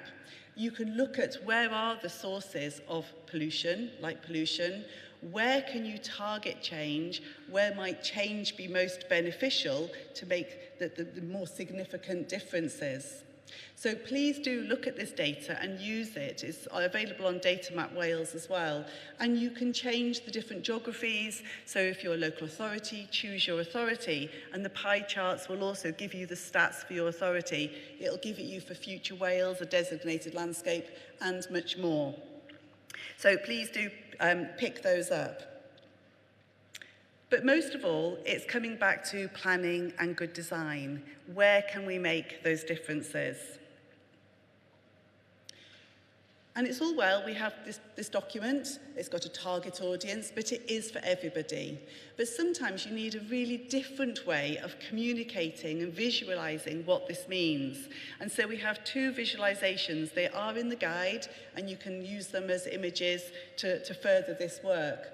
They are before and after. So the one on the left is perhaps a combination of a landscape with sports pitches and housing and street lights and farms and a distant village, and perhaps where those potential sources of light pollution might be. The after image takes it, well, what can we do about that? What dark sky friendly measures can we introduce? And within that, you can see a perceptual difference by taking light to where it's needed, to task areas and not outside of those areas. And the image depicts a much improved dark sky as well. So it's that message that it's not no light. It's about dark sky friendly lighting. There's also a visualization about urban rivers, but there's more messages within this. This is just an after image, and again, it's to help get across that message about light can exist where we live and be better for nature as well. And so within this, when you can see paths lit up at night, so people can see where they're going and they feel that security. It's got active travel with appropriate lighting next to the river, and the lights aren't on the river bank, they're not on the riparian edge, so it's a place for wildlife along that. And under the bridges, underneath the bridges are kept dark. So again, it's a visualization that can be used to communicate change and for these messages to come across. So we can only, each presentation covers so much today, and you've all been given a copy of the Good Practice Guidance. And within that, in the different chapters, you will find much more information. But just drawing your attention to the Good Practice Guidance recommends. Within it, you will find purple boxes that really, if you want to just get in and get the key points out, use the purple boxes, because they'll pick up on these points of what you really need to know, what can you share with other people. And at this point, I'll hand over to my colleague Gail.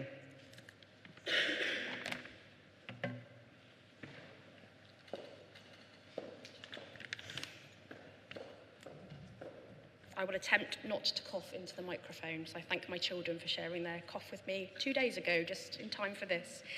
So I want to talk a little bit about light in the landscape and building on what Jill has said.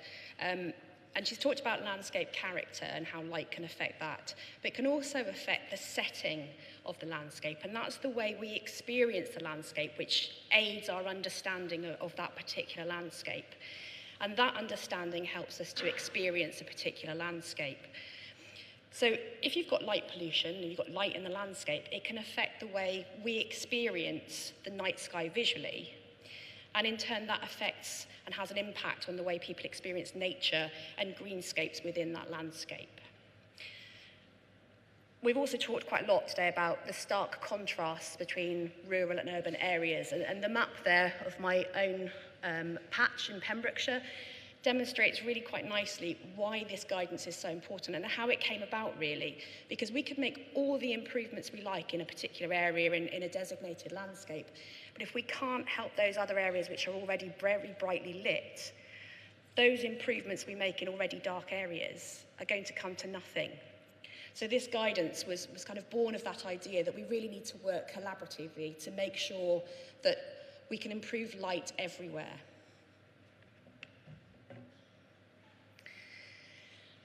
So our designated landscapes, I think it was in Danny's slide, this statistic as well, that 95% of the designated landscapes, so the 3 national parks and the 5 national landscapes, or AONBs, in Wales, are in the 2 darkest night sky categories.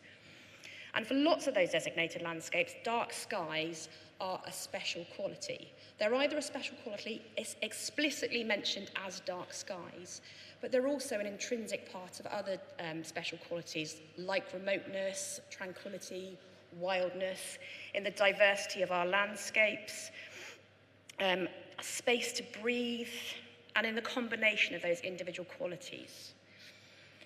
But as Jill's already mentioned, these are living, working landscapes. We need to balance the conservation and enhancement of dark skies, which are the purposes of our designated landscapes. We need to balance that with the fact that people live and work there, and they need light to live and work there. So once again, I know it's we're banging the message home, it's not about no lighting, it's about appropriate lighting. And our strap line, which is all over the guidance, all over our banners, it's the right light in the right place at the right time.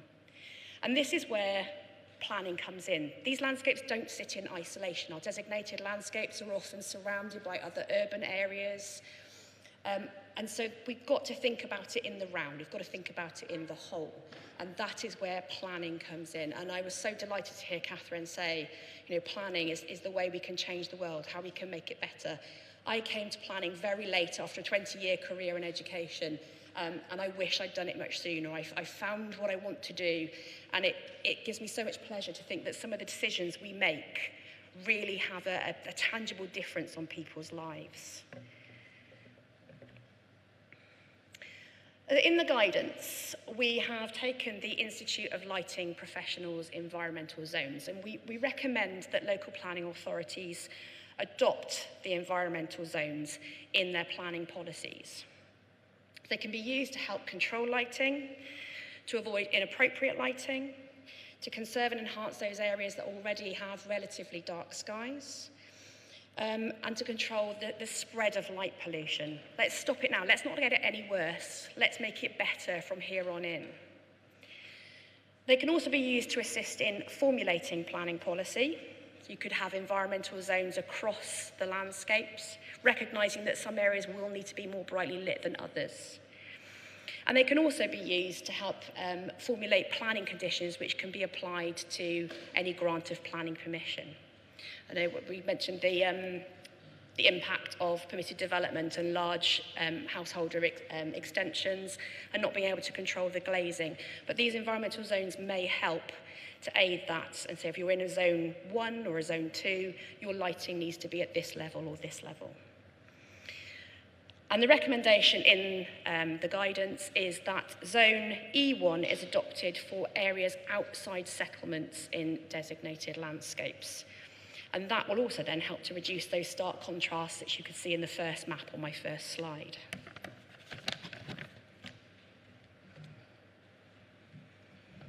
Now, Robin and Siobhan have talked a lot about the policy a little bit this morning. I want to talk about the policies which are specific to landscape.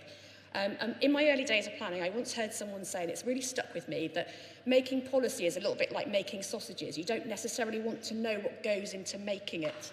But in this case, I think we really do want people to know what goes into making this policy, because experience has shown if people understand why we have a policy and what it's aiming to achieve, they're much more likely to engage with it and see the reason behind it. So some of the considerations, if you are formulating policies, and there isn't going to be a one-size-fits-all. All our landscapes across Wales are different. But these are some of the things that you might consider when you're thinking about making policy specific to light pollution or controlling light pollution.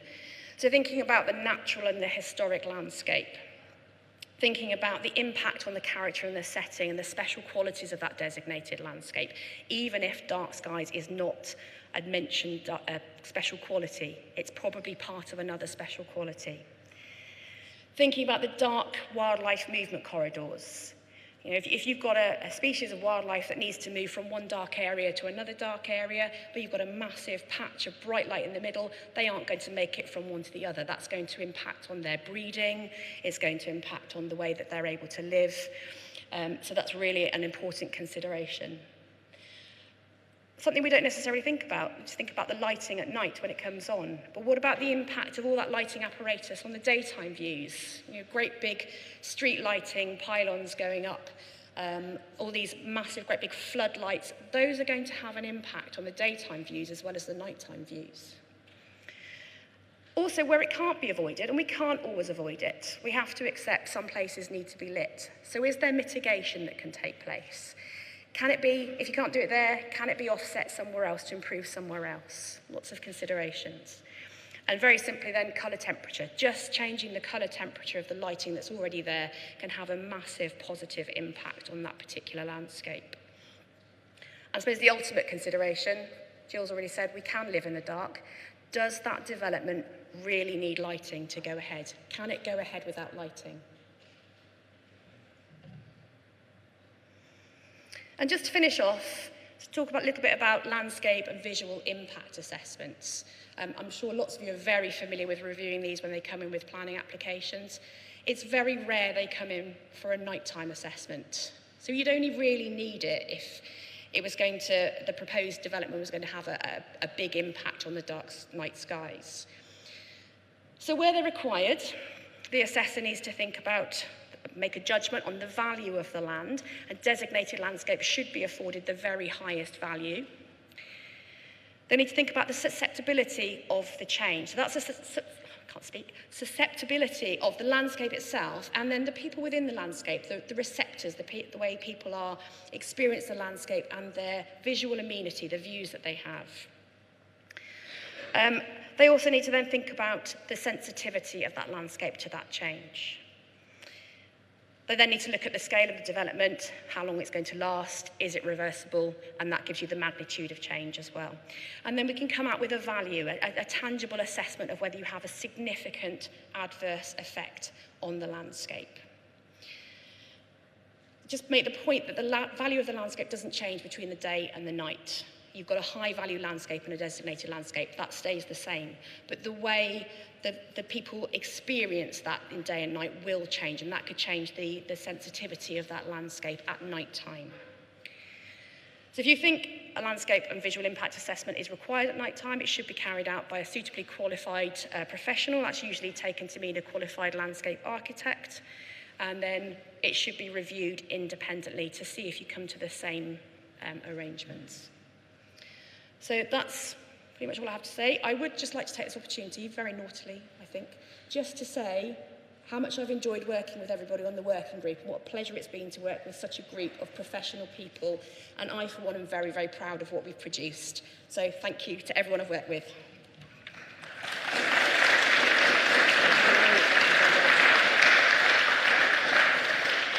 Brilliant. Thank you, Jill, and thank you. We have an opportunity, a few minutes for questions. There was a lot in that presentation, so I'm just going to pause and see whether anybody wants to ask anything. No. Okay. I would just again note one thing, being a long-term civil servant and policymaker. Policy making and sausages is again probably one of the best things I've heard this morning. I can't claim credit for it. Oh well, you should, because I will be using it and attributing it to you from now on. Anyway, brilliant. Okay, fine. So that's that. I'm just going to pause. I think Jim, are you? He's coming back. It's brilliant. Well, come on up. And are you picking up from where you left off? Okay, excellent. Well, nice to see you back, Jim. Again. Thank you. Yeah, apologies for that. I don't know what happened. I had a kind of dizzy spell or something. And anyway, let's carry on. I'm not going to say much more about this now. I think I made the point that there are serious, deep impacts on ecosystems from light pollution that really we deal with that go beyond the individual species. Right, I want to talk then a little bit about nature recovery and some of the approaches we have for dealing with it. And a central part of this is our suite of protected sites, our best sites, if you like. And it's been globally accepted that the protected areas are really key for both nature protection and also as a start for nature recovery for building out from these very best areas. So it's fundamental we sort of get these in the best condition and do the best we can. But there's often problems with them. There are problems with the condition of the sites very often. There are impacts from things like invasive non-native species, from pollution, that degrade the features themselves, so they're not necessarily in the condition that we want them to be in. And there's also impacts from a very long legacy of habitat loss and fragmentation that's gone on. And this means that the remaining sites that we have are often very small. In some cases, perhaps even too small to really hang on to the biodiversity that they've been notified to protect in the first place. And because they're small, they've got a lot of edge around them, which means they're exposed to lots of impacts from the outside as well. Maybe pollution, maybe invasion by undesirable species, all these sorts of things. And because they're fragmented and separated, it means that species can't move around between them in the way they naturally should. So they're degraded in many ways. So that's something we really need to deal with. And now on top of that, we're recognizing that light pollution is also a factor here. So I just want to explore, just get some idea of how light pollution and our protected site series really interact. So here's a map of Wales showing our triple SIs, which are like sort of core protected sites, if you like. Shown in red there, they occupy around 12% of the land area of Wales, fairly well distributed across. And if I bring on the light at night map, if it works, there we go, you can see how that relates. And there's some quite interesting patterns that come out there. Now down the centre of Wales, we've got a series of very large, often upland protected sites, which are still pretty dark, which is great. They're sitting there in these sort of darkest areas of Wales. So, they're less impacted by light pollution. So that's a good thing. And the emphasis that really there should be to recognise that and make sure they stay dark in those areas. Although there's a slight digression, and it's probably worth pointing out, if you stand in the middle of Wales there on a hilltop, on a crystal clear, wonderful night, the Milky Way may be magnificent, absolutely marvellous, awesome skies. But if you look at the horizon, you can still see light pollution. You'll be able to pick out Cardiff, you can see Birmingham, you can see where Liverpool and Manchester are, Dublin. Light travels a very long way. So these are relatively dark, they're not perfect. They're very nice, but not perfect. So the north and south of Wales is a different matter. There's an awful lot of light pollution there. So it's worth just zooming in, so to the area we are now. In fact, let's look at southern Wales and triple SIs. Here, they're often a lot smaller. We're in lowland areas which have been subject to much more development, much more intensification. So what we have left to protect is much smaller. So our sites are often much smaller. And then if you bring on the light onto that, and if there was a prize for the gaudiest slide of the day, this may well be in competition for it, I feel. But note how a lot of the really small sites are also very brightly lit. So on top of all these other pressures, all these edge effects and problems of being small, they're also suffering from the effects of light pollution. That's something we really need to consider. So this fragmentation and this lack of connectivity is something we've given a lot of thought to over the years, and I just want to talk a bit more about this. This rather abstract slide. This is supposed to represent protected sites in a landscape. This is a kind of traditional view, if you like, of seeing protected sites as islands within a landscape, quite separated, often in poor condition. What we want to move from is that to something more like this, where we're recognizing that in fact the landscape isn't black and white. You can start to recognize areas where there's sort of mosaics of remnant habitats and things that provide some connectivity, which is the green shape that joins these sites up. We can start to identify stepping stones in the landscapes, individual trees, tiny little patches of habitat. We can identify linear features like watercourses, hedgerows that provide connectivity for species. Once we've recognized that, we can understand the landscape, you can use that to target action to make things better. Hence the idea of habitat restoration and creation in there, which is put in there to complement those networks, to make the sites bigger, working with DECA, as Siobhan was showing us earlier, to increase the diversity, extent, connectivity and condition of these sites. And this sort of structure, where you've got the very good sites within this broader connected area, is what we've come to call a resilient ecological network. It's good for the biodiversity, but also good for the services, the ecological services that are delivered from it. So it's good for society as well to develop resilient ecological networks. Now, this approach has been sort of widely accepted and developed, and in 2022, Welsh Government had a deep dive into biodiversity. One of the recommendations that came from this was to transform Wales's protected sites portfolio so it's better, bigger, more effectively connected, which is basically showing the things I was showing in that previous slide. And to do that, we were tasked with developing a nature networks map to identify the key focus areas to do this. So this is some of the work I've been involved with over the years with NRW, and there's a lot behind it, but just to sort of summarize very quickly on some of the things it shows. This is the landscape around Brecon. It's showing native woodland in the dark green shapes there. Again, it's this more traditional way of looking at it as islands within a landscape. We've undertaken modelling work that models the connectivity around them, so it moves to something like that. So the blue on that map now is identifying the areas which are likely to be better connected for woodland species than the areas that are not. And that immediately enables you to say, well, you can see clusters of sites which are probably quite well connected. You can treat those as a management unit, perhaps. You can see gaps between networks where you may want to target restoration or creation to improve the connectivity between them. It's a starting point. So we have that for a whole range of habitats, not just woodland, we have them for semi-natural grasslands, heathlands, bogs, fens and sand dunes across all Wales. And as a derivative of that, we've developed things called priority ecological networks, or PENs, which are becoming better known these days. And these are a subset of these networks that contain protected sites for a given habitat. So essentially, these are a framework to target action within and around to improve the connectivity between our very best sites. So it's a useful starting point, really, for any action to build connectivity and recover nature. That's an example there for grasslands, but again, we have them for a whole suite of habitats. To zoom this in then to a bit of southern Wales, this is a grassland network again. So interesting to see there, you've got a very big network there that goes east to west there along the heads of the valleys with the spur going down onto Gower. So just to recap, these are areas within which action for grassland is going to be likely most beneficial for joining our very best sites up. So getting back to light pollution at last after my slight digression, how does light pollution then relate to that picture? Well, if we bring the light up underneath it, it's actually quite an interesting pattern. That big network across the top actually is pretty well lit for a lot of it. A lot of that is an accident of geography. A lot of this is fairly lowland valley areas, which are also good for development. So not surprisingly, they've been sort of urbanized, well lit.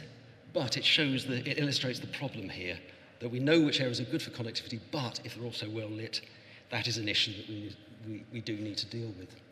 But you can start to target action within it. You can see where the pinch points are there. You can see which bits are already dark, which you want to maintain as dark corridors. And you can really target action then to build a much more resilient network over the whole thing. I've one more example of a similar thing, this time in North Wales. This is a priority ecological network, or PEN, for woodlands there. You can see the Conwy Valley going up and the North Wales coast at the top. The blue spots on top are records of lesser horseshoe bats. And there's actually a pretty good association between the woodland networks there and the bat records, showing obviously the bats depend on the woodlands. But the bats don't like the light. So just look at where the light is there and how it interrupts the woodland networks, and how that is having their knock-on effects for the bats and their natural functioning, their movement around the landscape.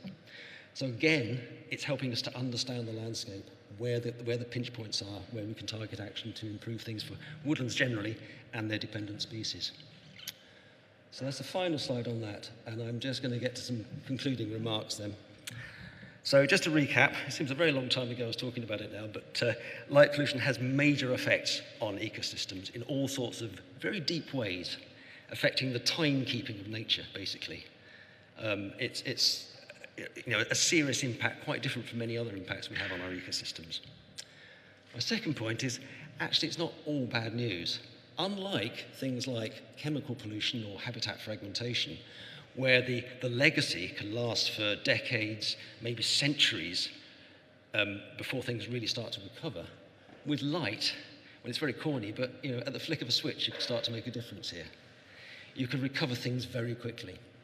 So that's a positive thing. If we can get the will there to actually improve the condition with light pollution, things can improve.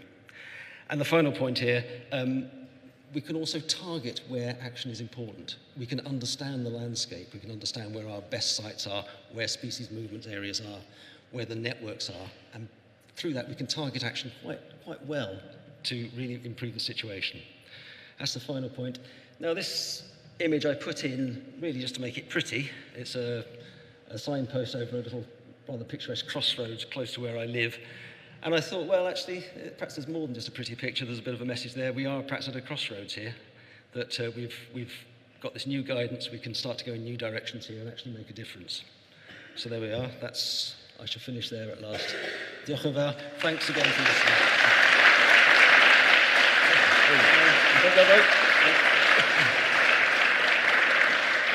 Brilliant. Thank you, Jim. I mean, for me, obviously, some really strong messages in both of those presentations. What's really fascinating is the data. I'd never seen the fact that we have so much data about the natural world across Wales. And I think there's probably a challenge for some of us to begin thinking about how we use that better and how we can help others to share and understand it. So, as usual, opportunity for questions. Did I see we've got one in the second row, please? Hello everyone, I guess I've got a question maybe an appeal. So I'm a researcher at Bangor University, I'm a lecturer and I work on the effects of light pollution. And I think all this audience here is probably very open to science, to research, but I'm kind of curious, not in abstract terms, in more really pragmatic terms, how can research be more involved? So how can we provide evidence that something works, that something maybe doesn't work so well, to then set priorities? And I mean, I'm not only advertising my university, but Bangor is, for instance, very well placed because I do wildlife ecology, primarily on marine organisms, but also interest in terrestrial. And we also have a very strong arm of conservation scientists who really are researching when is conservation working and when is it not, and what could be barriers and what can lead to success. So it's basically really an appeal. What's our role as researchers in this process, especially now that this is kind of a beginning of hopefully a bit of a change in Wales and how we plan. So. Yeah, not exactly a question, but yeah. It's a bit of an advert, a bit of a question. Brilliant, thank you for that. I'll come to Jim first, and then I don't know whether you'd like to come in, Jill, just to answer that. And actually, if anybody else would like to chip in on that point. I think it's about making the connections with what we're doing, because if we are actually implementing this guidance and there are changes affecting lighting and improvements going on, can we tie research projects in with that? They may be relatively short-term things, looking at distribution or activity of species or whatever else, but actually, make sure we know who each other are and what's going on. I think is perhaps a starting point for that. Brilliant, thank you. Jill? Yeah, so do I need do we have the mic, please? So the map what we showed in Wales of all our light pollution, so that was done with land use consultants, that's helping us. And when we first connected and prepared that map, we were looking to go out into the marine environment, and it was just so difficult on many levels. And we even tried to map the shipping out at sea as well, and it just became quite difficult. And then, of course, it can then undermine your other data. So the decision was made, we'll keep it to the terrestrial environment, and I think we've got a 5-kilometre buffer. But it is on the watch list of wanting to do more.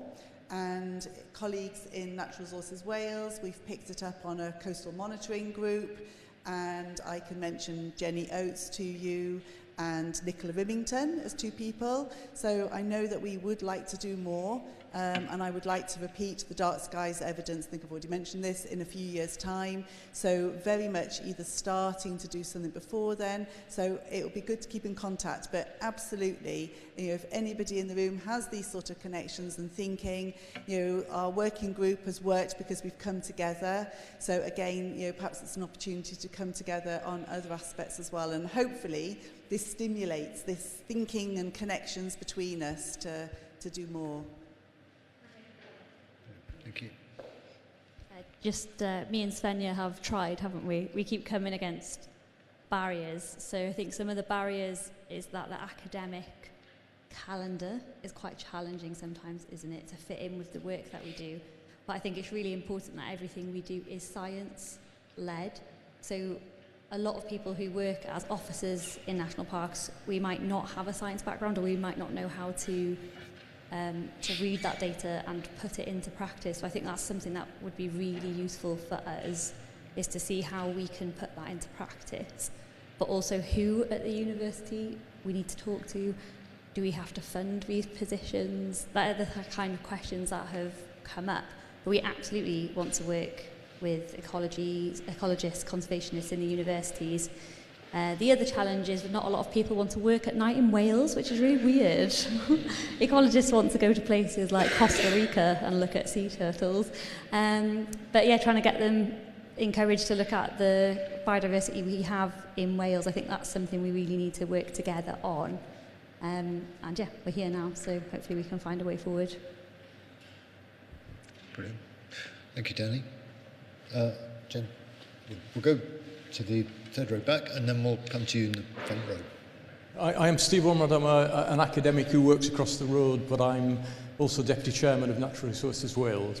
And the first thing I want to say is what a tremendously stimulating morning this has been. It's been genuinely fascinating across a whole range of different areas. And to come back to Jim's presentation and what may be a prompt or a question or a comment, Jim, I've known your work also for a very long time. What I think struck me looking at your presentation were 2 things. First of all, there is a question for my NRW colleagues about whether artificial light is ever considered as a restrictable operation around SSSIs, and I'm not sure if it does count in our ALSs, but we should think about it. The second prompt actually comes from looking at the distribution of where we're doing less well in controlling light, particularly in urban locations, both in the north and in the south. And I was particularly struck by the comment about the idea of biophilic cities. And I wonder if some of the new instruments that might be coming our way, such as other effective area-based conservation measures, OECMs, couldn't apply to urban areas if we did develop those ideas a little bit more effectively going forward. So I think that's the prompt. Yes, I mean, I think this whole issue of the OECMs is very interesting indeed. And this relates to our 30 by 30 commitment to protecting 30 of our lands and seas for biodiversity by 2030. And the gap, really, that we have in actually achieving that in terms of the traditional protected sites. So we're looking at other ways of doing it, other mechanisms. And there's a lot of debate going around what these other effective conservation measures may be. Now, perhaps, yes, that is an interesting and a novel way in to start looking at urban areas and what they gift for biodiversity and how we can make a difference if we are then able to reduce light pollution on them, which is presumably one of the key drivers and key things affecting biodiversity within urban areas. So I think it's potentially something that would be very interesting to explore. And it'd be interesting to see if there's any precedent elsewhere, perhaps, other cities, other countries which are doing something similar that we could learn from there. Thank you. Thank you, Jim. Okay, we have a few minutes. If anybody, sorry, apologies. Lee Harlingbow and pristine dark sky community. A question for Jim. Have NRW been taking light pollution measurements at their protected sites as a determinant to determine whether things are getting better or getting worse? I don't believe we have. I don't think it's something we monitor, unless there are particular situations for certain species, perhaps bats in some situations, but generally, no. And it's certainly something I think we should be looking at as part of our monitoring strategy and commitment. Okay.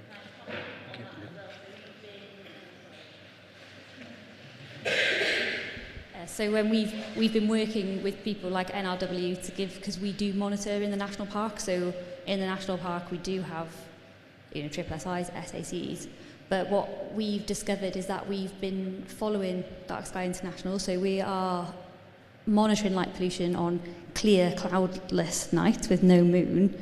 But from an ecological perspective, we also need to know how bad it gets. So that's it at its very best, isn't it? To show how dark it is when the conditions are good for astronomy from an astronomical perspective. But from an ecosystem perspective, we want to start monitoring, we're about to start monitoring it in that way. So even, on nights when the atmospheric conditions are bad, so when we've got low-lying cloud or fog, that's when light pollution is going to be massively amplified, and that's going to affect our ecosystems. So that's a whole, definitely, and that's something that we are trying to look at how we monitor it, but nobody's been doing it. So it's quite experimental, I think, but we're trying. And that's where I think universities can come in, definitely. Brilliant. Okay. I think we'll have this as the... I just wanted to say, could you produce a template that could be rolled out nationally?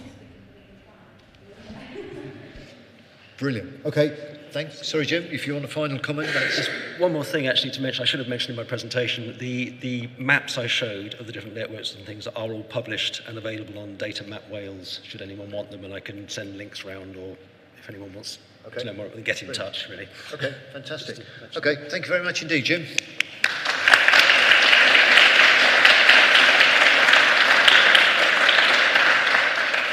Okay, so we've got 15 minutes before our allotted time for lunch.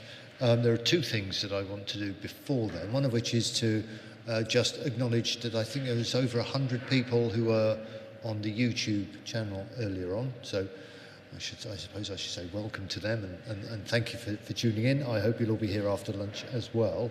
And secondly, we do have a little bit of time. If there are any particular points that colleagues in the room want to raise that they may not have covered in their presentation, or questions or any other debate, and we'll spend a few minutes doing that.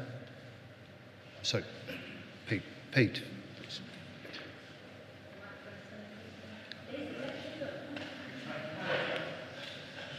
Thanks very much. So Pete Frost, I'm the outgoing urban officer for Natural Resources Wales. And I just wanted to pick up on a point that was made earlier about monitoring conditions, and particularly in urban areas.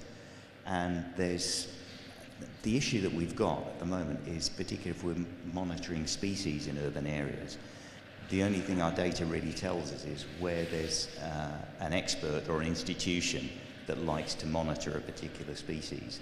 So there's the apocryphal story about a line of rare spiders running between Birmingham and Cornwall, and that's simply because one of the Britain's spider experts lived in Birmingham, and he went to Cornwall every year for his holiday, and every time he stopped at the motorway services, he would look for rare spiders.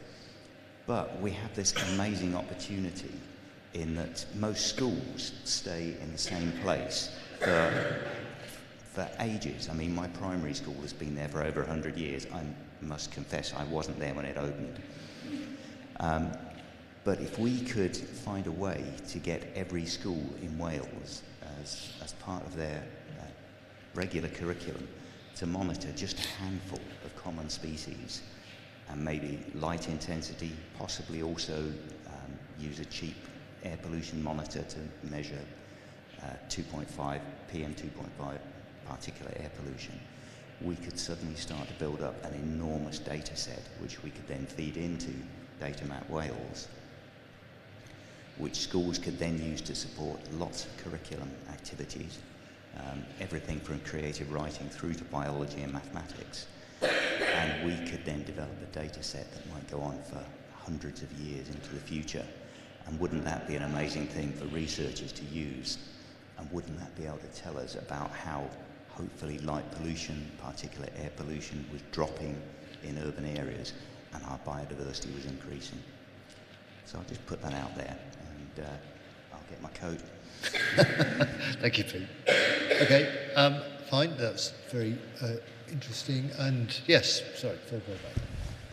Bore da. David Roberts, ecolygydd efo Parc Cenedlaethol Eryri, ecologist with the Snowdonia National Park Authority. Catherine talked this morning about some of the bold things in Wales that have happened that we can be rightly proud of, 20 miles an hour, whatever you make of that, carrier bag charges, no smoking in pubs. There's a long list of things that we can be proud of. There are moves afoot to restrict sales of things that are damaging to the environment and human health, like single-use vapes. Wouldn't it be brilliant if people only get hold of dark sky compliant luminaires?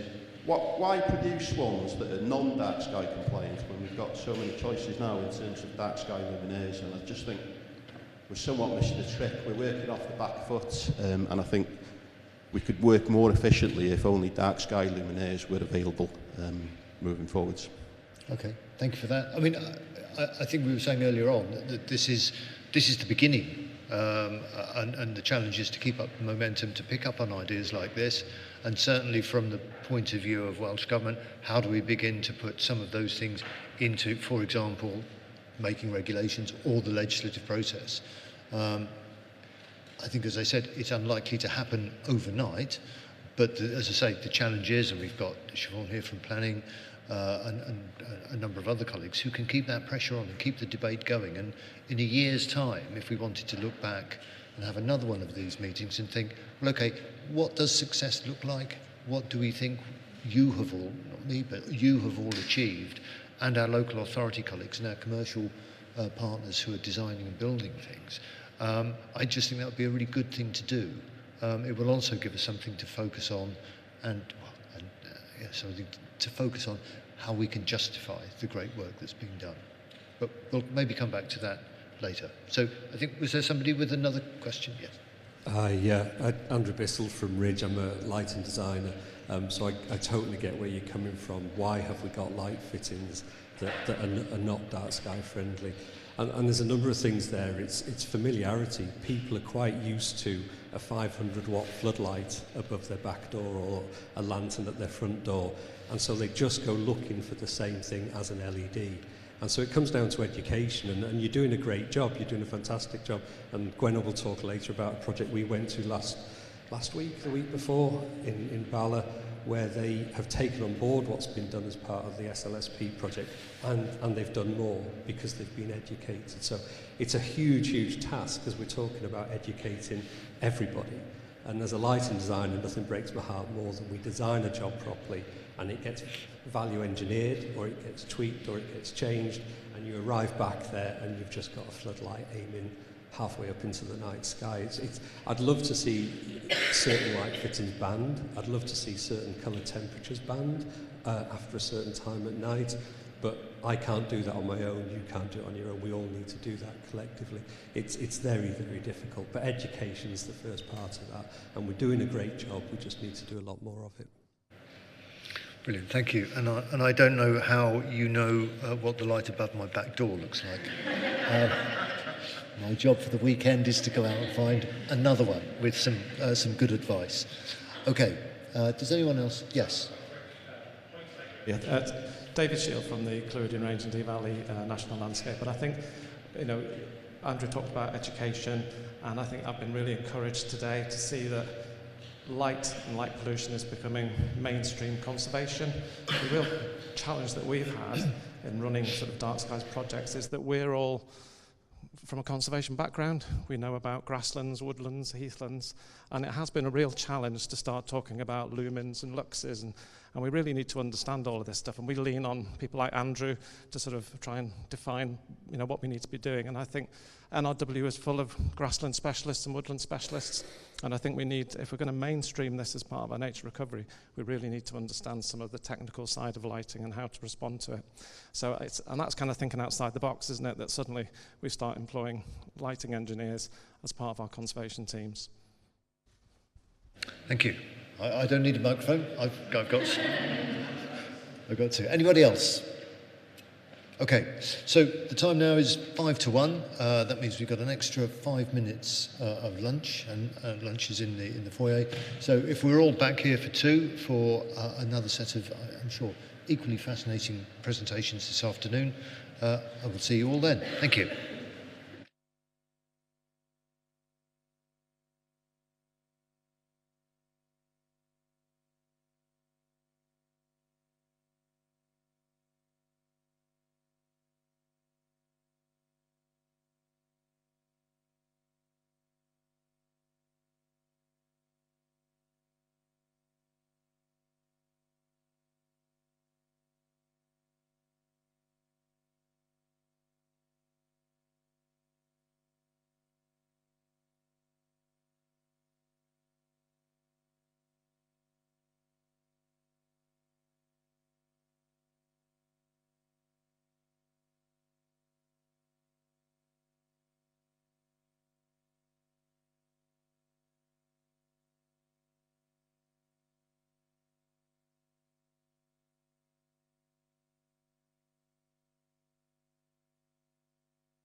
Penhoundar, everyone. If I could get everyone to return to their seats, we're going to be beginning in 4 minutes. Thank you.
Okay. Good afternoon, everybody, and it's great to see so many people have come back. I always judge a conference by the after-lunch audience, and this is a really good turnout. So it's obviously a great conference. So we're here for this afternoon, which is going to look a little bit different to this morning, in the sense that we've had some brilliant presentations on the issues and the challenges. I think this afternoon's going to be a bit more about delivery and how we make some of the guidance and some of the design issues into a reality.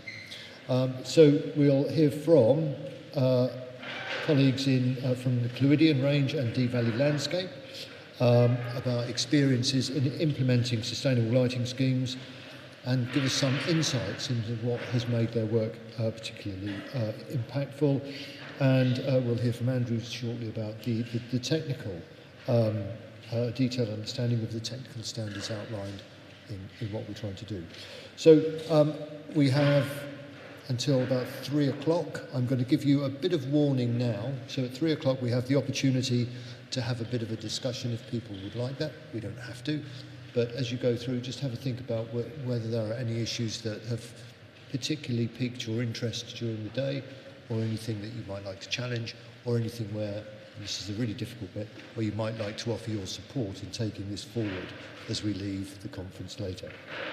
So, with that, I'm going to, actually I should just welcome our online viewers. I think we've still got some online viewers. So it's good to see that you've come back. I hope you enjoyed your lunch as much as we did. So I'm now going to hand over to Andrew Bissell. Sorry, I've scribbled all over my page here. That's terrible stuff. From Lighting Design. So Andrew, over to you.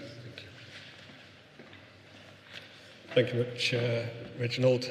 Thank you very much for inviting me here to speak today. It's fabulous to see what has been produced with the guidance. I've been a lighting designer for over 20 years, and in that time I've seen huge changes in the lighting standards, the guides, the codes, all for good reason, but it has made it much more complicated to understand. But again, for good reason. We've moved away from simply lighting spaces to ensure that you can see the floor and you are safe, or you can see your desk and you are safe. And we're now lighting spaces for people, for wildlife, and we're protecting the environment. So it has made things more complicated. And also in those 20 years, we've seen the change from sodium light sources, metal halide light sources, through to what we have now with LEDs. And it's far better, but it is more complex. There are more numbers and things involved. So it is a minefield. I'm not gonna lie. And it's post-lunch, so hopefully we won't lose too many people.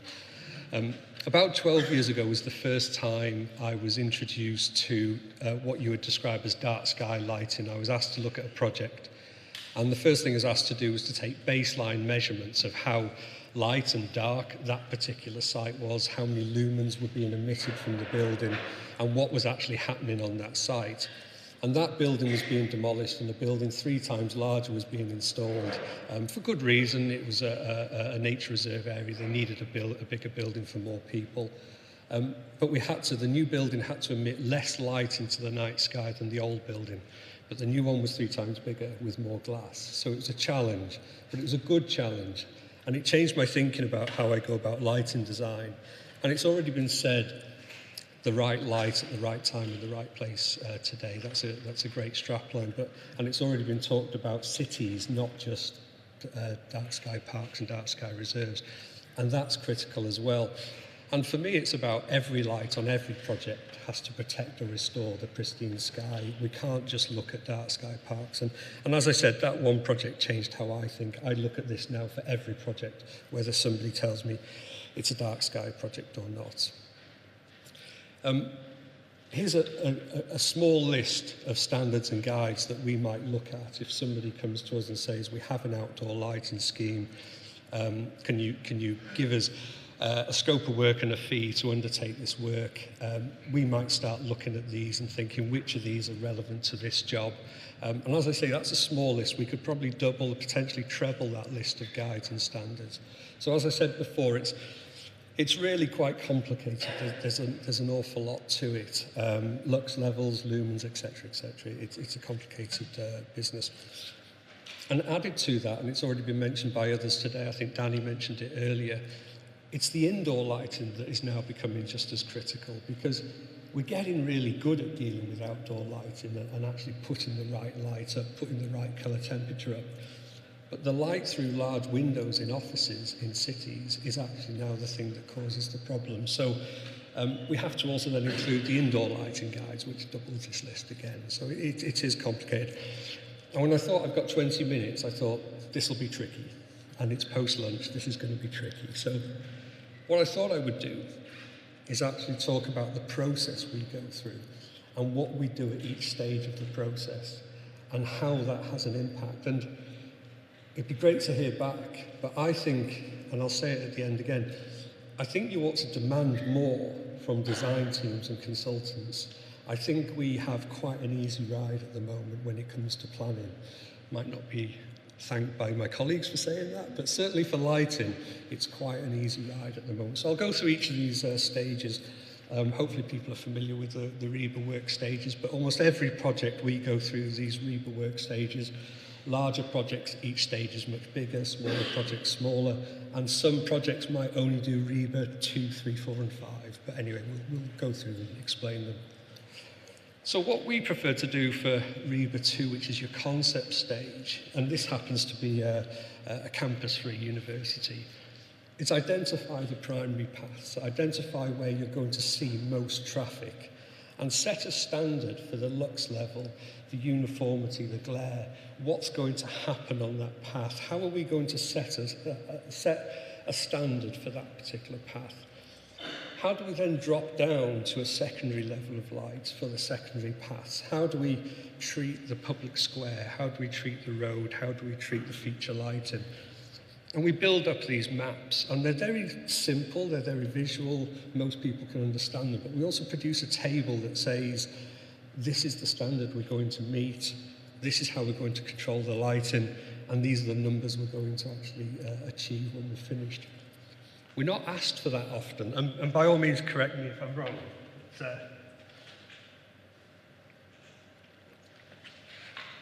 We're not actually asked for this information. In planning terms, we're typically asked to write a couple of paragraphs as an access statement, and we say, we're going to light the space, don't worry, it'll be all right, it'll be to standards, and the bats will be fine. And that's acceptable, it's not quite that flippant, but we don't get asked for this, but we do produce it, because we need to do this as part of our lighting design work. What we then have is we move to REBA 3. This is where we do have to start producing more work. We have to start showing visually where the light is going to be uniform, where the light might be a bit more dappled by trees, where we might have some feature lighting under some benching. So it becomes more graphical, and with each of those types of lighting scenes, we also have a precedent image, so everyone can understand this might not be your space, but this is what your space will look like. And these are very good documents, but it's still not guaranteeing that you're not going to cause pollution. It's simply suggesting that we've thought about things, but it's not guaranteeing that we're not going to cause pollution. And so we then get to typically what we're asked to do in REBA stage 4. This is the technical design stage. And what we're doing here is we're starting to produce the calculations. So we're looking back to what we said at REBA 2. We're looking back to the lux levels we said we'd achieve, average, minimum, maximum. And there's a whole series of watch it notes I could talk to you about in terms of lux levels. An average doesn't tell you the full story. We could have 5,000 lux here and nothing over there, and the average is 100 and we've met the guide. But that's not really a good lighting scheme to have 5,000 here and nothing over there. So it's really quite complicated. So at this stage, we're now starting to produce those calculations so we can go back to the planners and say, we've achieved everything you've asked us to achieve. The light doesn't spill onto the hedgerow. The light doesn't spill into the pond. I'll come on to another image in a second, which shows this in a bit more detail. But there's things to be careful about. I always think you should be putting onto this level of document the actual specification of the fitting you're going to use, not just a fitting that looks right called type A. For me, that's not good enough, but that's typically what I see. The bulkhead type A, the floodlight type B, the streetlight type C, it's not good enough. And the reason I say it's not good enough, the fitting in image 1 there, you can actually buy that light fitting in 2 different light distributions. You can either have, as the image number 2 is, it's a forward throw with a very small sideways throw, or image number 3, it's a shorter forward throw but with a very wide path throw. The fitting will look the same, the optics will look the same even to a trained eye, but the light will go in 2 completely different ways. So you should have the actual specification number and any accessory numbers and any photocell numbers. You should have all of the details at this stage, and I don't see that often enough. But also, I'm not being asked for it. We produce it because we know it's important, but we're not being asked for it. So I think, again, people should demand more from us. So taking a much simpler project, slightly cleaner and easier to see, we tend to lay things out. So this is 3 blocks of flats, 3 stories of flats being built on a plot of land at the end of a street where you already had some houses around that area. And they were concerned about the light into the houses, the light from this 3-story block of flats into other people's windows, but then also they were concerned about the light spill down the embankment to the trees and hedges, which aren't quite shown on here, but there's hedges to the south side of this. So what we do in our calculations, and the software is very easy. We're not asking people to do something difficult and complicated. The software will do this very easily. We'll put measurement planes on the window, vertical measurement planes, not horizontal. We want to know how much light is hitting the glass, and we'll measure that, and that's a lux level. And the ILP guide, was it Gail mentioned before, that's the one that you've put into the document. That's one of the best documents because it tells you in each environmental zone how much light you should have hitting someone's window. Not how much you should aim for, but a maximum. Ideally, you send no light to somebody's window, but there's a maximum for all of these things. We then also put a source glare point, and what this is doing is you can achieve a very well-controlled lux level, but the light fitting itself might still be quite bright. So from different places, we will look at how bright that light fitting looks. So these are quite high-powered lights, these orange ones here. The actual lamp in there will be quite high-powered, but it's behind quite a thick glass. So you could stand and stare at that, and none of us are offended. But if you made that an LED and it became smaller, and you had more light coming out of a smaller point, your eye would start to pinch, and the software can tell us at what point that happens. So we look at that all around the site. We then look at the isolux lines. How far are these traveling? And this is something to be really careful of. What isolux lines are they showing you? Because a lot of people are quite clever. Certainly with offices, you get people showing you the 500 lux isolux line, because that's what you're aiming for. But they don't show you the 50 lux in the corner or the 2000 lux in the middle of the space, because you don't want those. You can pick and choose which isolux lines to put on your calculation. So make sure you're asking for all the things you need to see. So that would be a 0.1 lux, a 0.2, a 0.5, a 1 lux, a 2 lux. Just ask for those that you want to see. So whether it's bats or another species that has a certain light level they can't tolerate, then you should ask for that on your isolux lines. This is what we feel is the most helpful part. We take our original REBA Stage 2 target criteria for each area. We take the ILP targets for the environmental zone. We write what those targets and maximums are, and then we write down our results that we've got from our calculations with a pass or fail. Sometimes it might fail, and sometimes you're not able to solve it, but you might be failing if there's a peak candela limit of 200 and you're on 205. Technically it's a fail, but 200 to 205, let's have a conversation about it.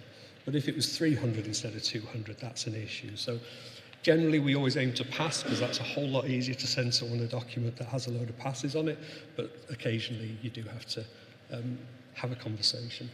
Again, the fittings and the fitting references and details we need on there, the isolux legend on there, and then all of the notes on there as well.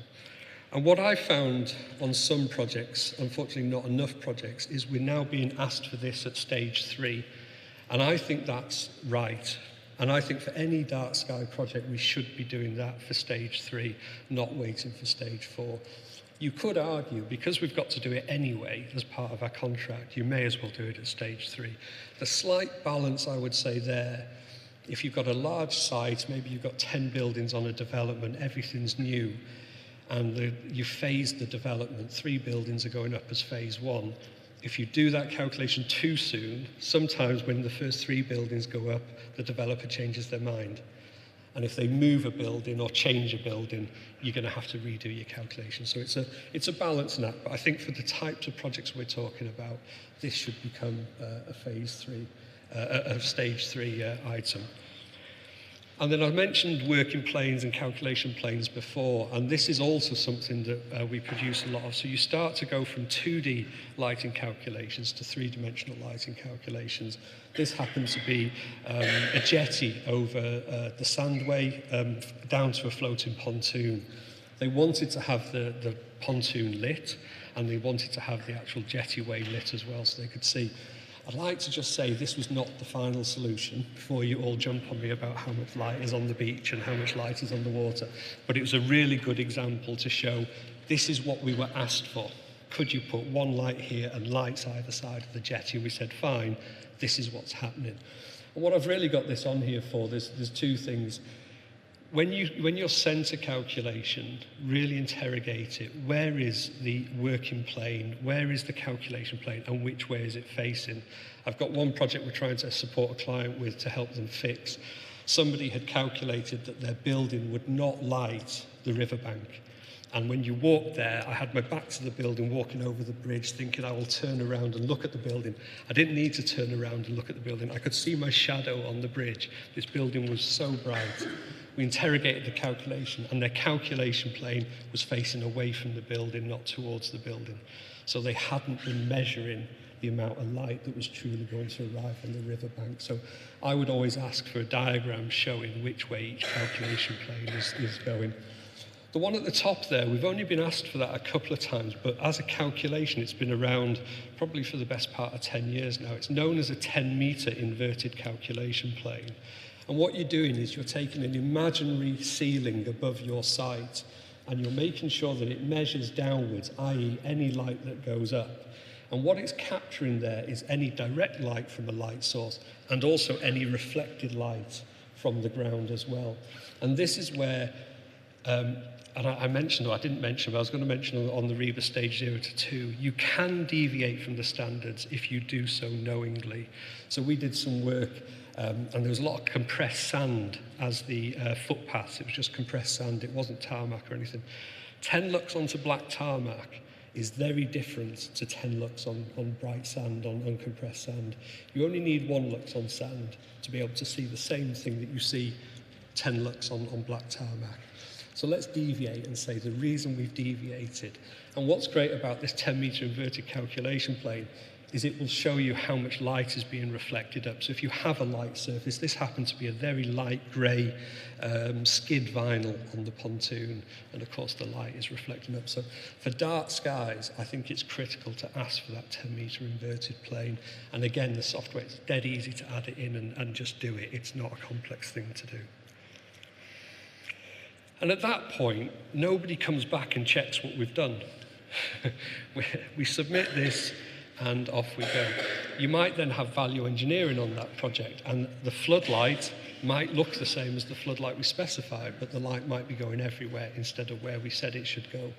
And so what I would like to see more of is this check process. Post stage 4, we should be checked, or at least we should be required to submit more information to local authorities. So we will always do a dimming schedule. We will always sort out which circuits, which lights are going to be on for X amount of time. So some circuits here will actually turn fully off at a certain time of night. Some will dim down, but if they see someone, they ramp back up. We always produce a dimming schedule for every circuit, for every light fitting on there. And we should submit that. We should be asked to submit that. And I think it's one of the easiest ways to deal with light pollution. And people have said it before, if there's no light there, if there's nobody there, let's not put any light there. And we did this simple exercise with a heritage building, the images on the bottom there, that at sunset, let's light the whole facade. But then as we start getting later into the evening and the population density of people walking past it reduces, let's just take bits of that facade lighting away. Then we get to a point, it's just the front door and the 2 statues, and then maybe at 11 o'clock or midnight, you only have the front door, purely functional.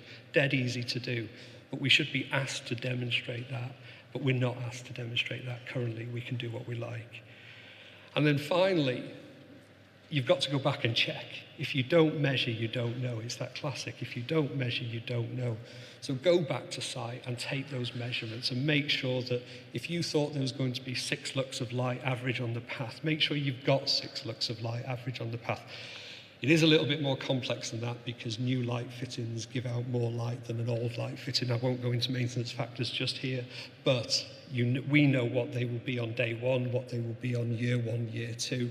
So we can go back and check that we've delivered the light level we said we were going to deliver.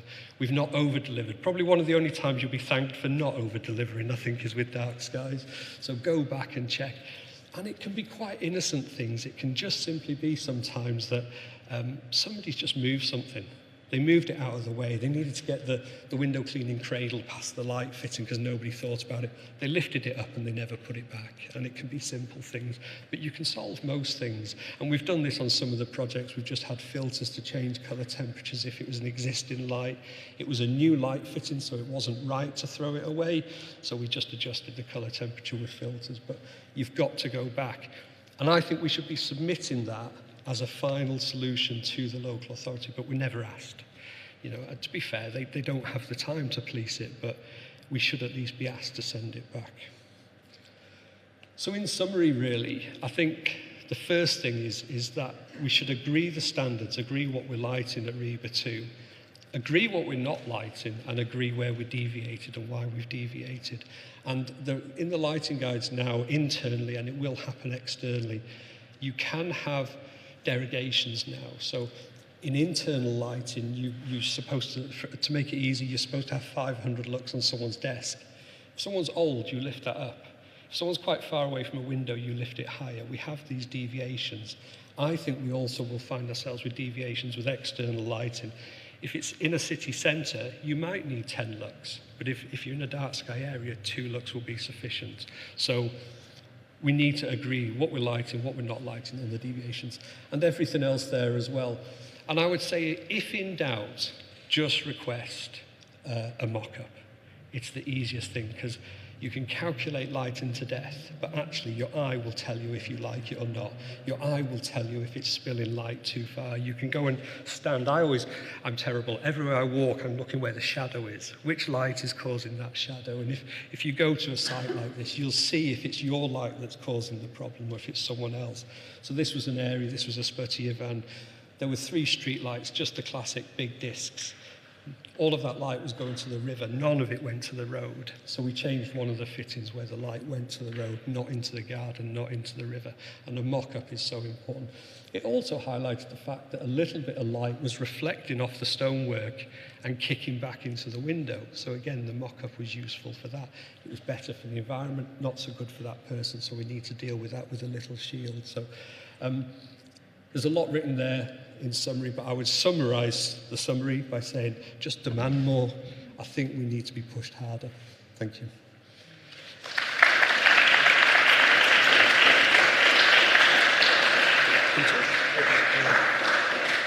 No, thank you. Soon to be the most unpopular person in your industry. Yes. But great, demand more. I think that's exactly what a message for everybody here. We do need to demand more, and if you're doing the work and it's all there, then absolutely, let's all be more interested in it. So we have a few minutes for questions or observations from anybody. Yep. Hello, I've got a question about how it links to wildlife. So are you also ever taking radiometric measurements to be able to inform, what wildlife might perceive? And when you take lux measurements, how well are those devices calibrated for really low intensities? Because we know that wildlife, 1 lux for us is very little. For wildlife, it can be quite a lot. So basically, the ecologist is asking, do you also take radiometric measurements? And what's the sensitivity of your devices to measure really low intensity of light? It's a great question, and it's something, again, that's not checked up often enough. So we have a lux meter. It's 2 decimal places, that lux meter. It's calibrated every year. It could be wrong one day after we've had it calibrated. We all know what calibration means, but there's quite a lot of people who will just go and buy a £30 meter. That meter's about £1,500 for a lux meter. It's about £4,000 for a good intensity candela meter. And then, of course, you've then got spectrometers that you use. And there is a difference. There is a difference depending on how much you're spending and the quality of the calibration. But again, nobody asks us for that. We'll put it in a report, but nobody asks us for that. Which meter did you use? What's the serial number? What's the reference number of the calibration? When was it calibrated? So it's right. We don't often go and take measurements so low for wildlife. And obviously you've got to be mindful again of the light meter you've got. Most light meters have a lambda curve sensitivity, and a lambda curve sensitivity means it relates to your eye. It doesn't therefore relate to a bee's eye or somebody else's eye, because they all see bees in ultraviolet, etc., etc. So your meter would have to be calibrated for whatever you're particularly trying to measure for. So it's a great question. It gets expensive, and for something like that, we would hire that meter. We probably wouldn't hold that meter because it's something we would use once or twice a year. It would be quite ineffective cost-wise to do that. Thank you. Question. Hello, Rosie Plummer. Your enthusiasm is absolutely palpable. It's brilliant, thank you. How is that enthusiasm being communicated to Royal Institute of British Architects, RTPI, and most of all, I love the idea of a net benefit for biodiversity being a reduction in light levels, and maybe that's a lever to sell good lighting. Yeah, it's really interesting. When I worked on that project 12 years ago, I thought, right, this is the next thing. I'll start telling every client. And it was like, do I have to do it? No, you don't have to do it. Right, well, there you go. There's your answer. It was really hard. Now clients are coming to us. What's this dark sky thing? right, well, we can tell you about that. So client-wise, I would say there's been a big uptake in that. And it's down to all the marketing that's happening here. It's down to all the education that everyone is doing here. RTPI, you don't know it yet, but we've just agreed a date now, haven't we, to come and give a talk. I've been trying to get into the RTPI for years. When I was president of the Society of Light and Lighting, it was a big thing for me. We're incredibly good in the society. 110-year-old society, started with gas lamps. We now write the standards that everyone in the UK uses. We have a huge amount of knowledge, but we only tell other lighting designers. We don't tell REBA, we don't tell RTPI, we don't tell IC, Structly. And I was a big push to get out there, but it's so hard because all of those bodies are trying to educate their own members with their things. We need to take inspiration for what's happened here today with this guide and start having a collective of professional bodies who share knowledge between them, because we should be sharing this knowledge. It's hard. That's all I'm going to say. It's hard. I've made a lot of phone calls, but we haven't got to where we want to be. Yeah. Did someone have a hand at the back? No. Okay, brilliant. Thank you very much for that indeed. That was really fascinating. And a great example of this stuff in practice. So we'll move on now to the second presentation this afternoon about projects and retrofits. We've got Gwenno Jones and Kerry Lloyd to talk to us about that. So welcome.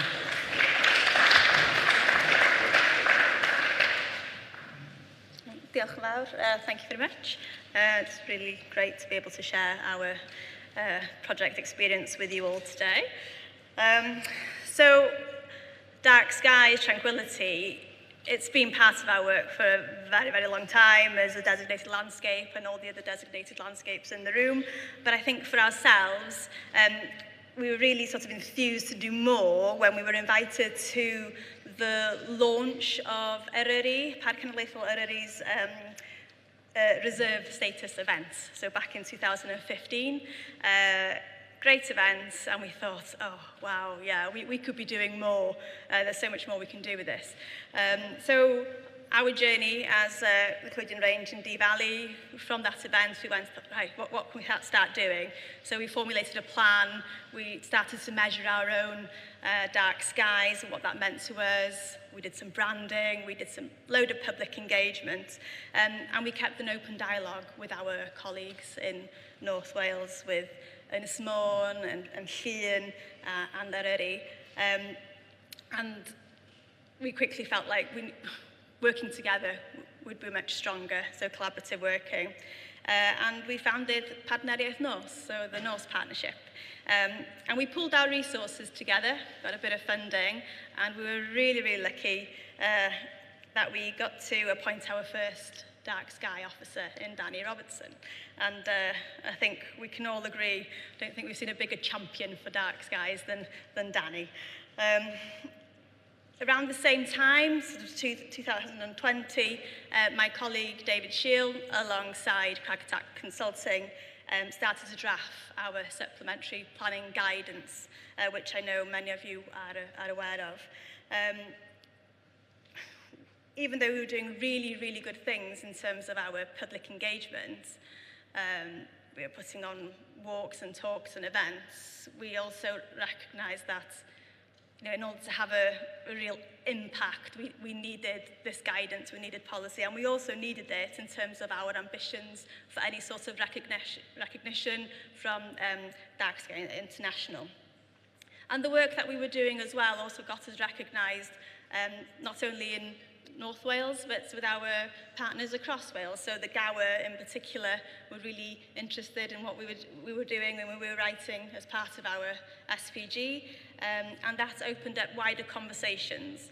And then we felt, well, actually, you know, we're much stronger together across the designated landscapes in Wales. So we applied collaboratively towards Welsh Government's Sustainable Landscape, Sustainable Places programme of funding for retrofitting, which we will go into in a minute. But we were able to appoint our second dark sky officer in Gwenno Jones, who will be with us soon.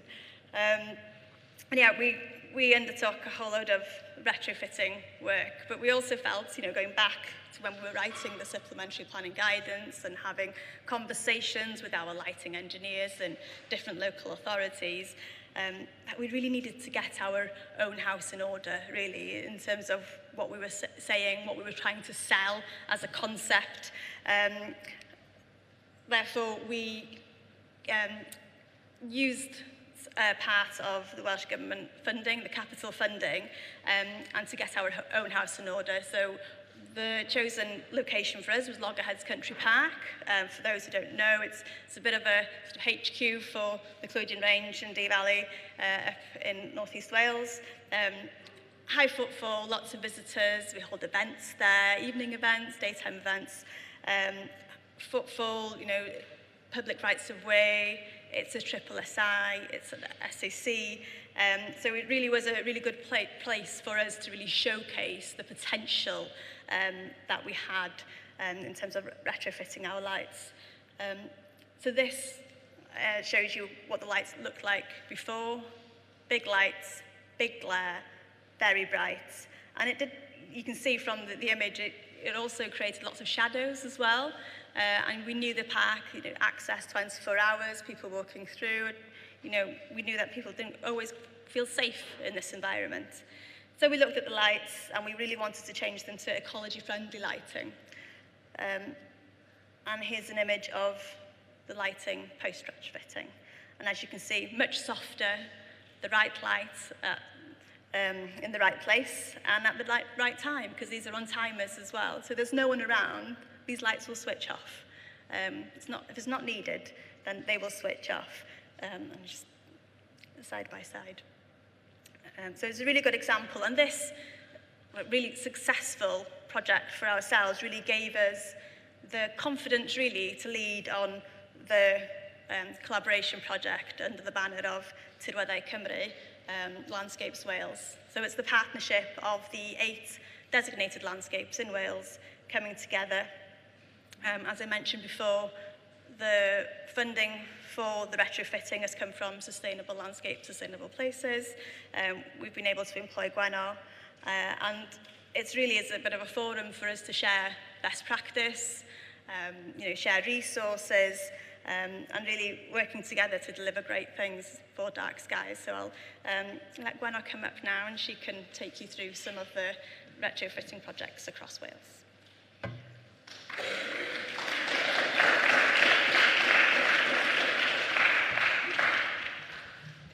Yep, so I'll just take you on a little journey really of the project and where it all began.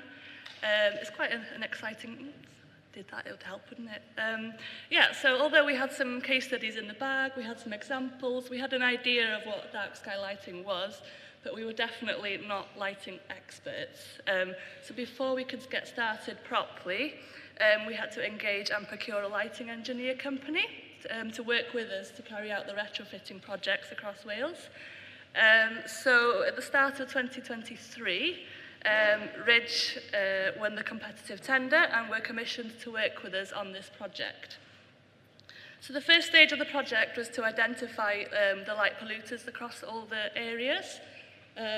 We did a combination of local knowledge, we used this light pollution map to kind of target the polluted areas. But also Ridge did a little drive around in the evenings and overnight just to see, any hidden spots that we might have missed, and they picked quite a lot of light polluters up. But we were quite keen to work with the darkest areas, the places that were going to have the most impact, trying to make our darkest areas even darker, because obviously our park wasn't massive, and it's just kind of getting the examples really more than anything. So we were trying to get our darkest areas even darker. So yeah, from the initial findings, 250 potential light polluters were identified across Wales, which is, I think, quite a bit more than what we were expecting. It averaged at around 30 sites in each designated landscape. And then each of these 250 sites had a brief report created, like this one that can be seen here. And it just showed information like approximate cost, the value for money, the impact it would have on the dark skies and the approximate energy saving that it would have if we were to do this project. So with all this information, each designated landscape then narrowed it down to about 6 sites per area that we wanted to work with. But more importantly, you know, that they were actually also keen to work with us as well on the projects. That's been quite a big challenge for us, is to getting people on board and allowing us to change their lighting. It can be quite, you know, scary at first.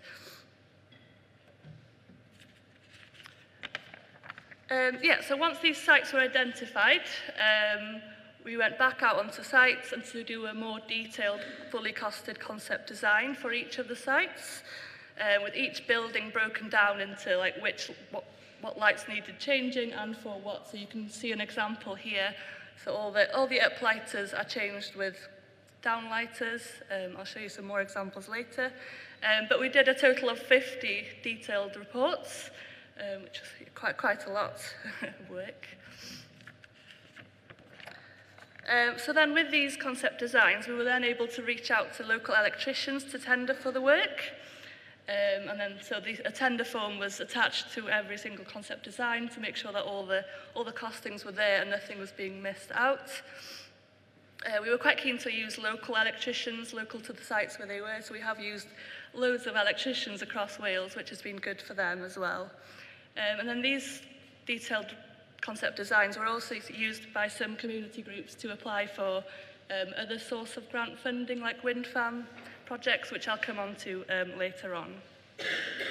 So out of the 50 reports that we had, 27 projects were actually completed.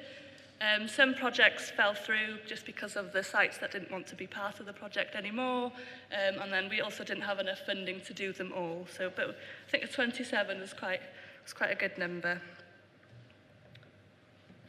So I'll just show you some examples now of the projects that we've worked with. So this is Glanllyn in Eryri. I'm sure we've all been there. It's an outdoor centre for the Earth, and it sits right on the shore of Llyn Tegid. They have around 13,000 visitors, or children and young people, every year, just to carry out activities mainly around and on the Llyn Tegid. So this site has been very heavily developed over recent years to accommodate for all the visitors, but obviously with that has come a lot of light pollution. And Llyn Tegid is a very important site. It's a Ramsar site, it's a triple SI, as well as a special area of conservation. So it's why this site was chosen.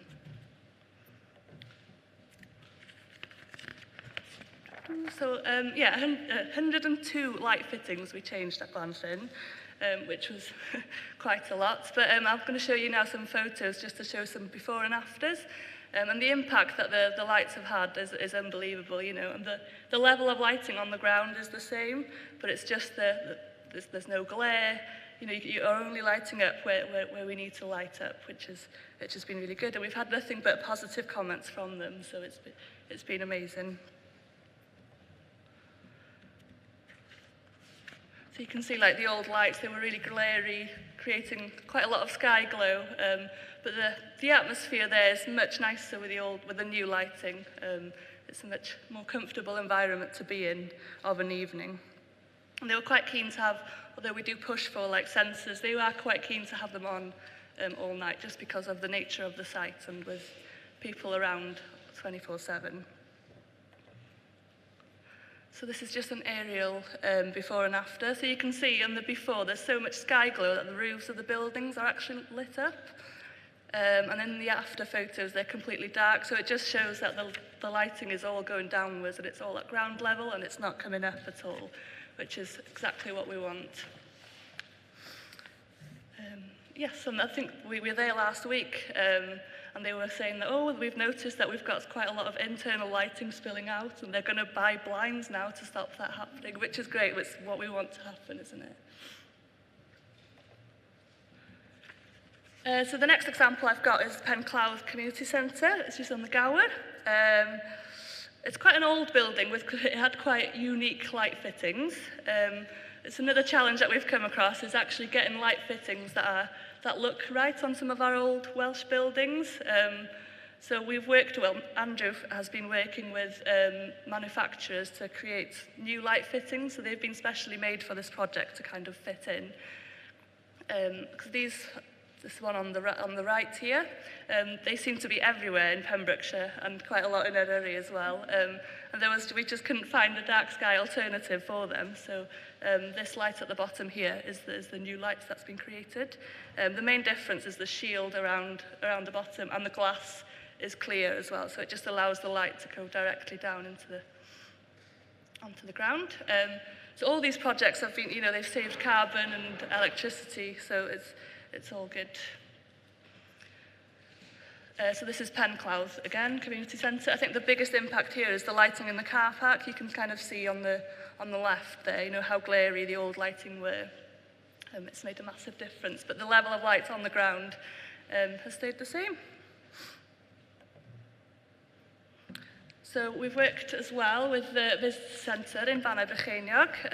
It's also been quite a challenging one. The main challenge here was the internal lighting, because it is quite a popular site for stargazers and astrophotographers. And yeah, because you think that, it's just the light, switch them off, it's an easy fix, but actually it's the lights coming from like the fridges inside, and it's not actually the lights inside. The external lighting has been changed, and the visitor centre have installed blinds to put on the windows, so I haven't actually got an after photo, sorry, but yeah, it does look really good now. So we've worked with a lot of schools. I think we've done 12 schools in total, and they've all been really happy with the lights, the level of lighting after. Obviously, it's quite important that schools are well lit up, but no, they've been really, really happy with the new lights. And schools have been a really good one to work with, because we're often asked to go in to talk about the importance of dark skies and why we're changing the lights. So I think it's a good way of communicating the message across to our younger generation. So hopefully the message has gone across to those 12 schools anyway, so hopefully we can work with more schools in the future. So we've faced a few challenges along the way. The lead time on light fittings, because we're ordering quite a lot of light fittings at the same time. Some light fittings have taken 3-4 months to arrive, which is obviously has an impact on the project and a knock-on effect on the time. Getting electricians out on site has been another quite challenging factor, because they're all so busy. But no, we're happy to say that they're all been a success in the end. And I think the biggest challenge has been getting the sites on board with the project, like engaging them. That takes time, and the more examples we have, the better. So it's easier to get the message across as to what we're trying to achieve. So we've also done some sports lighting as part of this project. So Llanfwror Community Centre, which is quite local to us, approached us for a different project, actually, a green community project to reduce the carbon and the electricity emissions of the sports grounds. But we kind of stepped in and said, could we trial out dark sky lighting on your tennis courts and your golf driving range? And they were happy to kind of be part of this experiment with us. So we worked with the company Dark Source and Eco Club to do these sports grounds, to come up with the specs and the correct lights. It's been quite a marathon, these 3 projects, but they've definitely been worth it in the end. And once we did the tennis and the golf, we were actually approached by the rugby club across the road. They were due to have their lights changed, and they were very keen to follow suit and to be dark sky friendly. So the work that we've done there has been quite amazing. So this is the rugby club. They're both after photos, but it's absolutely amazing. It's honestly like having a roof on the rugby pitch. There's absolutely no upward spill of lighting. It was quite a challenge, because they were quite keen. So they had to have 250 lux of lighting to meet the standards of the Welsh Premier League, to be able to host matches under the lights. And they were very, very keen to reach that level. But working with Eco Club, we were able to find a solution in the end. But they're also, so they can have them at 100%, but they can also dim it down to 60%. So if they're just training, they can dim the lights down to 60%, which is a massive energy saving.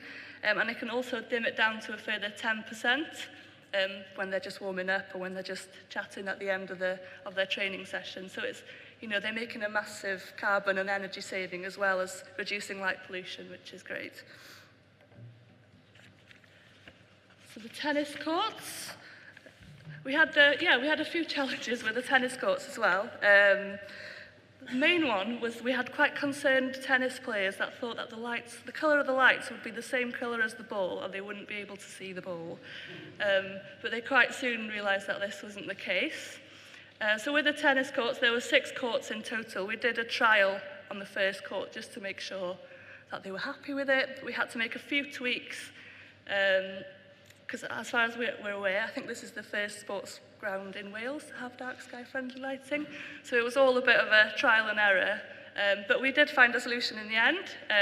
And we've rolled out now across all 6 tennis courts and they're so pleased with the new lights. It's such a nicer environment to be in and the energy saving they're making is significant. And finally, the golf driving range. We were able to reduce the lights quite a lot here because we didn't have any standards to meet. And you can see the trees in the background of the first photo. So they're known to have lesser horseshoe bat roosts. So we were quite keen to, to reduce the light levels from those trees. And then you can see in the second photo, they're non-existent, which is great. That's what we wanted. And yeah, again, it's still quite bright. It's quite hard aiming driving range lights, in dark sky friendly ways because you need the light to go upwards, don't you? But I think we've found a good balance and they seem happy with it. So yeah, and then since these 3 sports grounds have been completed, we've had other rugby clubs and tennis clubs approach us for the specs because they want to roll it out on their pitches as well, which is great. That's exactly where we wanted to be. So yeah, as a partnership, we do feel quite privileged to be leading the way with the retrofitting projects, but side by side with producing the good practice guidance. And it's really raised the profile of the project and created momentum for future retrofitting projects. So hopefully we can see a lot more projects in the future. Diolch yn fawr.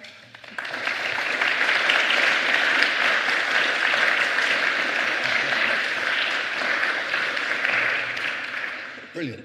That is really fascinating. I'm glad I'm not a golfer because I, as a driving range person, I'm driving mad. But anyway, what a brilliant sort of set of examples of how we can carry on in our normal lives, but with dark sky lighting. So that's great. So questions, points, observations. I mean, I have one that I'd like to explore. This is all happening in the north. Is there equivalent developments across Wales? So this project actually covers all of Wales. So we've worked down at Banner Brycheiniog, the Gower, Wye Valley. Okay. I missed anyone, Pembrokeshire as well. So yeah, it is. We've got projects all over going on. Okay, excellent. Any question at the back? Hi, Jake Cosgrove from Gower. It's not a question. It's just the amount of work that's gone into working with all these premises, businesses, the behaviour change, the conversations. It's actually almost impossible to exaggerate. I've only started a year ago, so Gower has really, we became designated last month, but it's only thanks to all the legwork that you guys have done in North Wales. And you've set the standard now for us to follow, but the kind of engagement with businesses and landowners, it just takes so much time. They've all got so many priorities. Lighting really doesn't come under it, so you've got some great examples there, and we want to celebrate some of that work, so we'll definitely do some comms about that. But yeah, it's amazing to see the work you've done, and if anyone in the room has any contacts with industrial estates, let me know, because we're struggling with that. Okay, fine. Before I come to the next question, simple question: did businesses get it? Did they sort of just, I don't want to say a light bulb moment, but did they sort of really see the argument very, very quickly, or did you have to? I think afterwards. It's very difficult before, they're kind of trusting you that the lights will be fine after changing them. But just last week we were at a site in Bala, and they were so impressed with the new lights. They were like, we couldn't believe it, you know, because we saw the lights at first and we thought, nah, that's never going to be enough. Yeah. But actually it's plenty, and they're really happy with it. So, but yeah, it's not until after. We need to get that message. We need to, these examples, aren't they, would be good to show people, oh, actually, you know, it could be like this. So. Okay. And I'll come to you. There might be things within Welsh Government that we can try and do through our business or economic colleagues to help spread the message. So. Thank you. It seems, I mean, it's, to pick a phrase, an open goal, presumably, to go for so many of the sports clubs, so many of them desperate for funding and finding it difficult to pay their electricity bills. One wonders whether, you know, Sport Wales and some leverage there, apart from the sports clubs themselves, you know, is worth that, as you say, to get the investment out of the effort that you've put in. Yeah. I think at the sports pitches, actually, we're able to apply for grant money through the wind farm pot. We've had projects go for Sustainable Development Fund, smaller projects, obviously. But yeah, I think grant money is a good way to go, especially for community groups and clubs and things. Yeah. As well, I think one of the real achievements of the project, I think, has been working with the lighting manufacturers to find solutions. And we didn't quite know what the solution was going to be for the sports lighting, but they tried, and they found solutions. And similarly with some of the heritage lighting, working with those manufacturers. And I think we need to do more of that, so that we can, as David's point, if we can get them onto the market and make them available, then it's a no-brainer. We should be using them, but it's not always that easy. So I think some of the work that we've been doing with the manufacturers to say, look, the lights need to do this and not this, and it's been a learning process for them as well. And I think we're getting there. So, but there's definitely more work to do.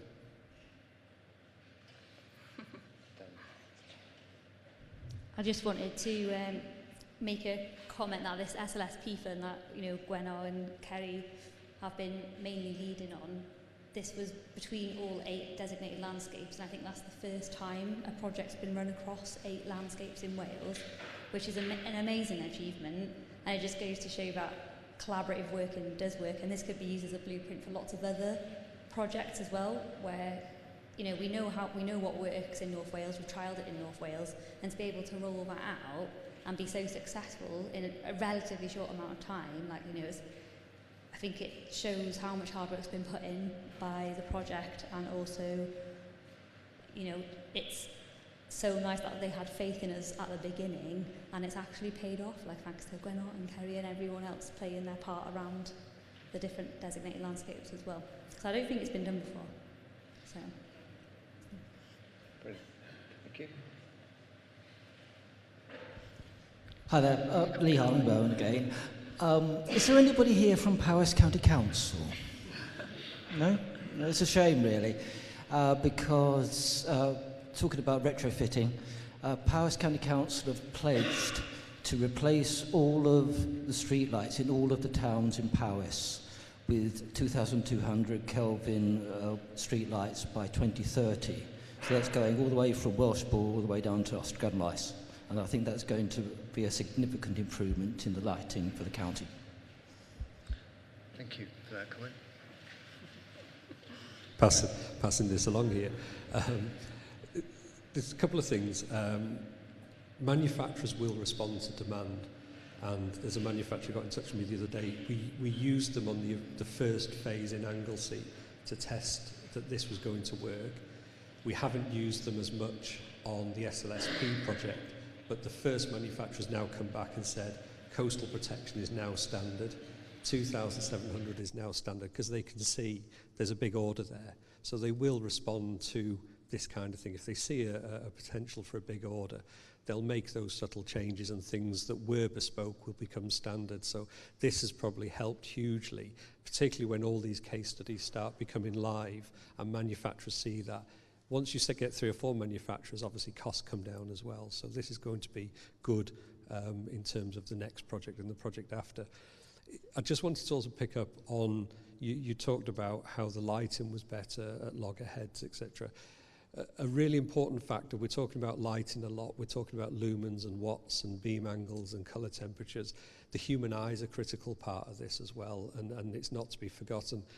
If you have one area that's particularly bright, even though you've lit the next area to standard, it will appear dark until your eye has adjusted.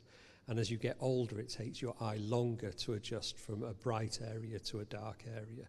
So I was talking to someone earlier, there's a roundabout that is incredibly bright on the way out of Haverfordwest as you come that way, and you've gone over a dark, unlit area of road, you approach the roundabout, your eye starts to adjust very quickly to bright light sources because your eye is protecting itself. So your eye adjusts to the bright light source as you get to the roundabout. You're perfectly safe on the roundabout because it's so well lit, it's brilliant. But as you leave the roundabout, your eye hasn't yet adjusted to the darkness, and you actually can't see an awful lot. Maybe that's my age, maybe that's my driving, but you can't see an awful lot. So we've got to be really careful. This is where I think deviating from a standard would actually be the right thing to do in that location, because every other available route towards that roundabout is unlit. So actually it only needed a little bit of lighting, but we need the research to show that's not going to cause a collision. We need the research to show that's safe to do. Otherwise people won't do it. And one last point, I feel like I'm giving another 20 minutes here. One last point is the case studies are hugely important. When we go as consultants to a client and say, we'd like to do this, the first thing they say is, where's it been done before? No one wants to be a guinea pig. No one wants to risk losing money. So the fact you've taken that risk, that leap of faith, and done it in an orderly fashion, a couple of buildings, then 10 buildings, then 30, this will help the industry, our lighting industry, hugely. So thank you very much for that. Brilliant. Thank you. Thank you, Andrew. Thank you, everybody. No more questions? Thank you. Brilliant. Thank you, Gwenno. Thank you.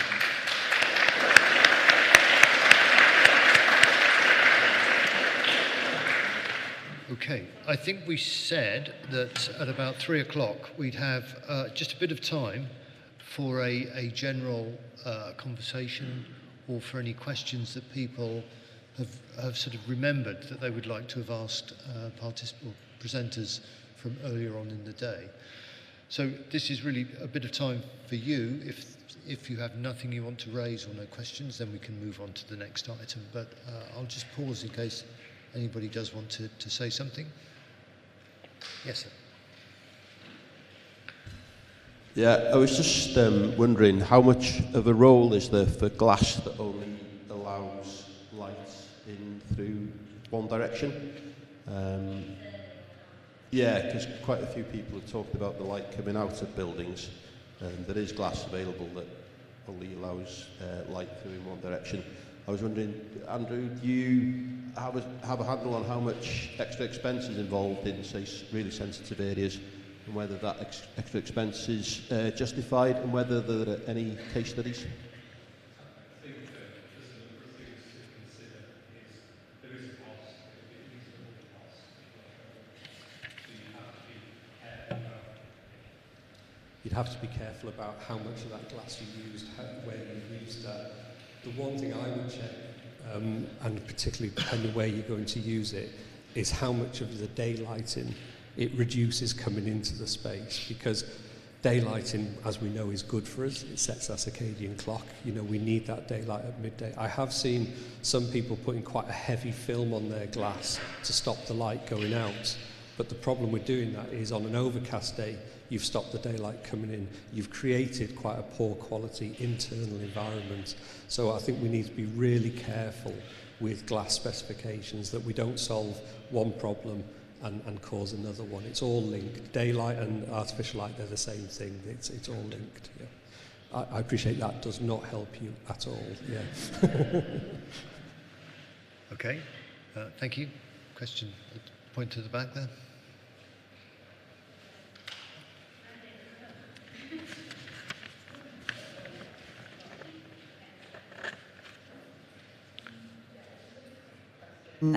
About the examples are all retrofits, but they all mention the energy saving, and energy saving equals carbon, and carbon is a really hot topic from a sustainability perspective when it comes to new construction sites. new sports sites, and all schools have new pitches for communities in order for communities to use them, for example. So I just wondered if there's potentially an angle, because so I work as a consultant in construction, and therefore dark skies don't often come up in technical conversations. And Andrew's right, it does need to be discussed and it does need to be pushed, designers and so forth need to be pushed, but sustainability is a very big topic, and in order to get clients' interests maybe, or pique their interest a little bit in this topic, is that potentially an angle to explore? That's all, just from a new construction perspective, because retrofitting is also really important, but if you can catch it at the design. I'll make a comment on that there are good building design. I think the Dark Sky International, who look after all the dark sky designated sites, they have got a good build, not qualification, certification for buildings. Do you know more about that? Sorry, putting you on the spot, Andrew.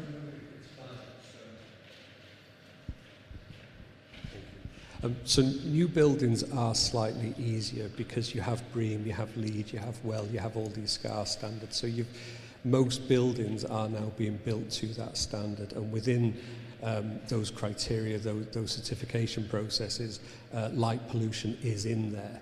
Now, as I mentioned before, it comes down to who's doing the work. Are they even qualified? Because anyone can say they're a lighting designer and no one stops them. No one asks, are you member of SLL, are you member of ILP? You can just be anybody. So who's doing the work? And again, be more demanding. Ask someone who's doing work for you, what's your qualification? Where have you studied? But actually no one's policing that. So it might be designed right for a new building, but then who's policing it when it's installed? So it's slightly better for new build because you have to follow the standards, but no one's policing it. So but you're quite right. I think that carbon saving angle, the net zero angle, and I've done that years ago. I wanted to deliver good design. Nobody would listen, but you talked to them about energy saving and they listened. So you got your good design by talking about energy. That's right. Everyone listens to money. You're quite right. Okay, thank you.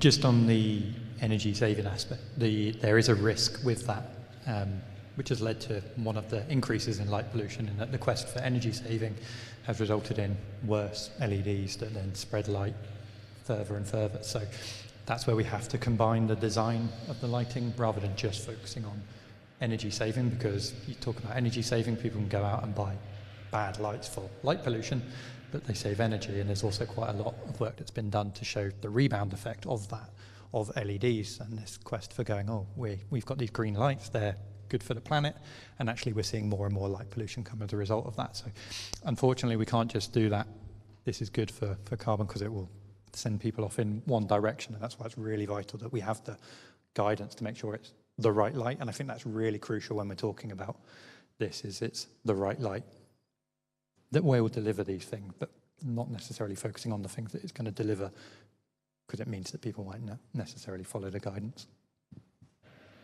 I think I'd come back on that as well. I think it's a really important point, that drive for LED lights has been part of the problem in recent years. And I think also, we're talking about dark sky friendly lights today and sort of dark sky initiatives. And from planning perspective, it's actually what we're talking about is ecologically compliant lighting, isn't it? It's the impact of lighting on ecology, and there is you have to do sort of biodiversity statements and things for planning. And I think that it's almost calling it dark sky friendly. It's nice to have, but actually it's about the ecology. And I think we've discussed sort of changing some of our rhetoric around it and saying actually it's an ecological requirement for you to have the right sort of lights. We do say that. Don't cross the road for carbon emissions, only to get hit by the bus of ecological collapse. But I think you wanted to say something else, David? So this is a point where I deviate a little bit from the quest for dark skies, because I think, as we see, you can achieve dark skies but still have light pollution. And I think it's a fallacy to say we have environmentally friendly lighting, because as soon as you introduce an artificial light, you're altering the natural rhythm. So we can only have more environmentally friendly lighting. So I think that has to be really carefully portrayed, because as we see for we can achieve those dark skies, but fundamentally nature, most of it is living underneath those lights, even if you have them. So it's not going to solve everything, that quest for dark skies. It's part of the problem of light pollution, but we do have to remember that. It's just a rhetoric that I think we just need to be careful of, particularly when we're going out to a wider audience. Okay, thank you. Does anyone have any more contributions? Jill? Thank you. I just wanted to highlight a couple of other resources that we haven't really picked up on. So the web app of the Dark Skies and Light Pollution Map, we've raised that up. If you go onto that site, on the sort of left-hand side of the screen, there is a link to a poster. So it's the Dark Skies map of Wales, so you can access that. You can put it in your children's schools, your visitor centres, you can send it to people, have it on your own wall if you want to. So it is there to be used, so we haven't flagged that up. Obviously you are lucky owners of a printed copy of this today, and there is a PDF copy ready and live. It went live at 10 o'clock this morning, bilingual. So you can't share your physical copy, but you can share a PDF. So I think it's about what we can follow on with. So please do find it. Please share it with your networks, because that all helps as well.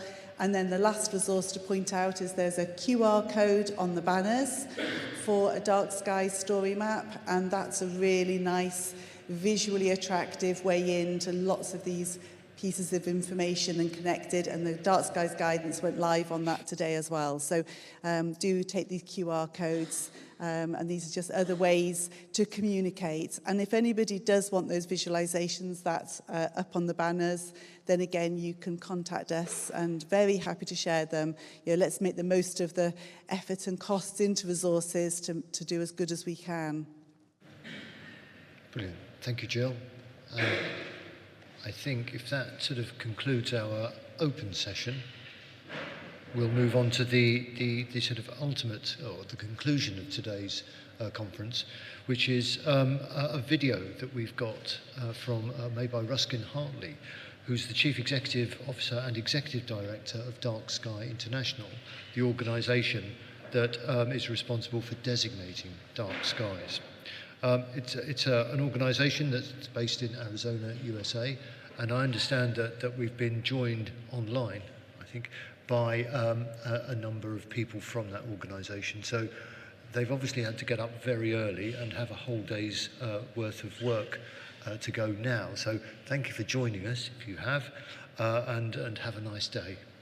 So we'll now turn to the video where Ruskin will give us an international perspective on the efforts that you are all making and the team has contributed over the last year. And so, without further ado, can we play the video, please?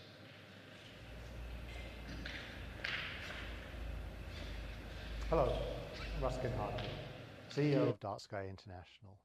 Having grown up in the UK, my love of the natural world was fostered through geography field trips to the Welsh coast and time exploring those incredible mountains with my friends. Experiences that shaped my deep appreciation of the importance of protecting the natural world and extending that protection into the nighttime hours. It's an honour to join you, even virtually, for this important event at the Temple of Peace in Cardiff, marking the start of Welsh Dark Sky Week and celebrating a remarkable decade of darkness with the 10th anniversary of Eghri National Park as an international dark sky reserve. Dark Sky International is dedicated to protecting the night from light pollution worldwide. And Wales stands out as a true global leader in this effort, with amongst the highest percentage of protected dark skies of any nation in the world. Wales sets an inspiring example for the international community. Your achievements are extraordinary. From Eryri National Park, the largest international dark sky reserve in the United Kingdom, to Ynys Enlli, Europe's first international dark sky sanctuary, Wales is a beacon of what can be accomplished through commitment and collaboration. Your two international dark sky communities, Prestane and Norton and Gower, along with all 8 designated landscapes working towards protected status, show the power of collective action. Today, as you launch the Good Practice Guidance applicable to all 22 local authorities in Wales, you are providing a model for protecting dark skies in urban, rural and protected areas alike. This guidance will ensure that future generations continue to experience the wonder of a star-filled night sky. The work you are doing, retrofitting lights, reducing light pollution, and leading with forward-thinking policies supported by the Welsh Government is exactly what the world needs more of. Protecting natural darkness is not just about preserving our night skies, as important as that is. It is a critical element of a nature recovery and biodiversity strategy. Better quality lighting, as outlined in the guidance document, is a no-regret solution that ensures lighting complies with all necessary standards. It saves money, and it protects both natural darkness and nature. Wales has a unique opportunity to enshrine this commitment in its upcoming Environmental Governance Bill, where setting binding targets for light pollution reduction could be a transformative step. On behalf of Dark Sky International, I applaud your leadership, your innovation and your unwavering commitment. Wales is truly lighting the way for dark skies. Diolch, thank you. I look forward to continuing to support your efforts in the years to come.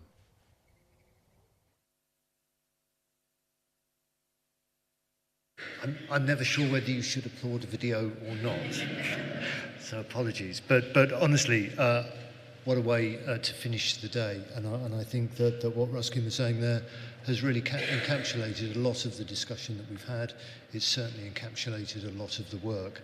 But just before we finish, I wouldn't mind saying a few words myself, if I could.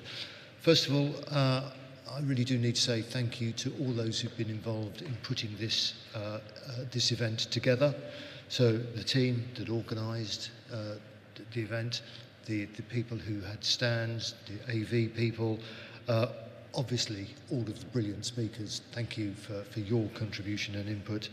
And of course the audience here in the room and the audience online as well. I think it's your participation, your presence and your contributions have really made this a very special day.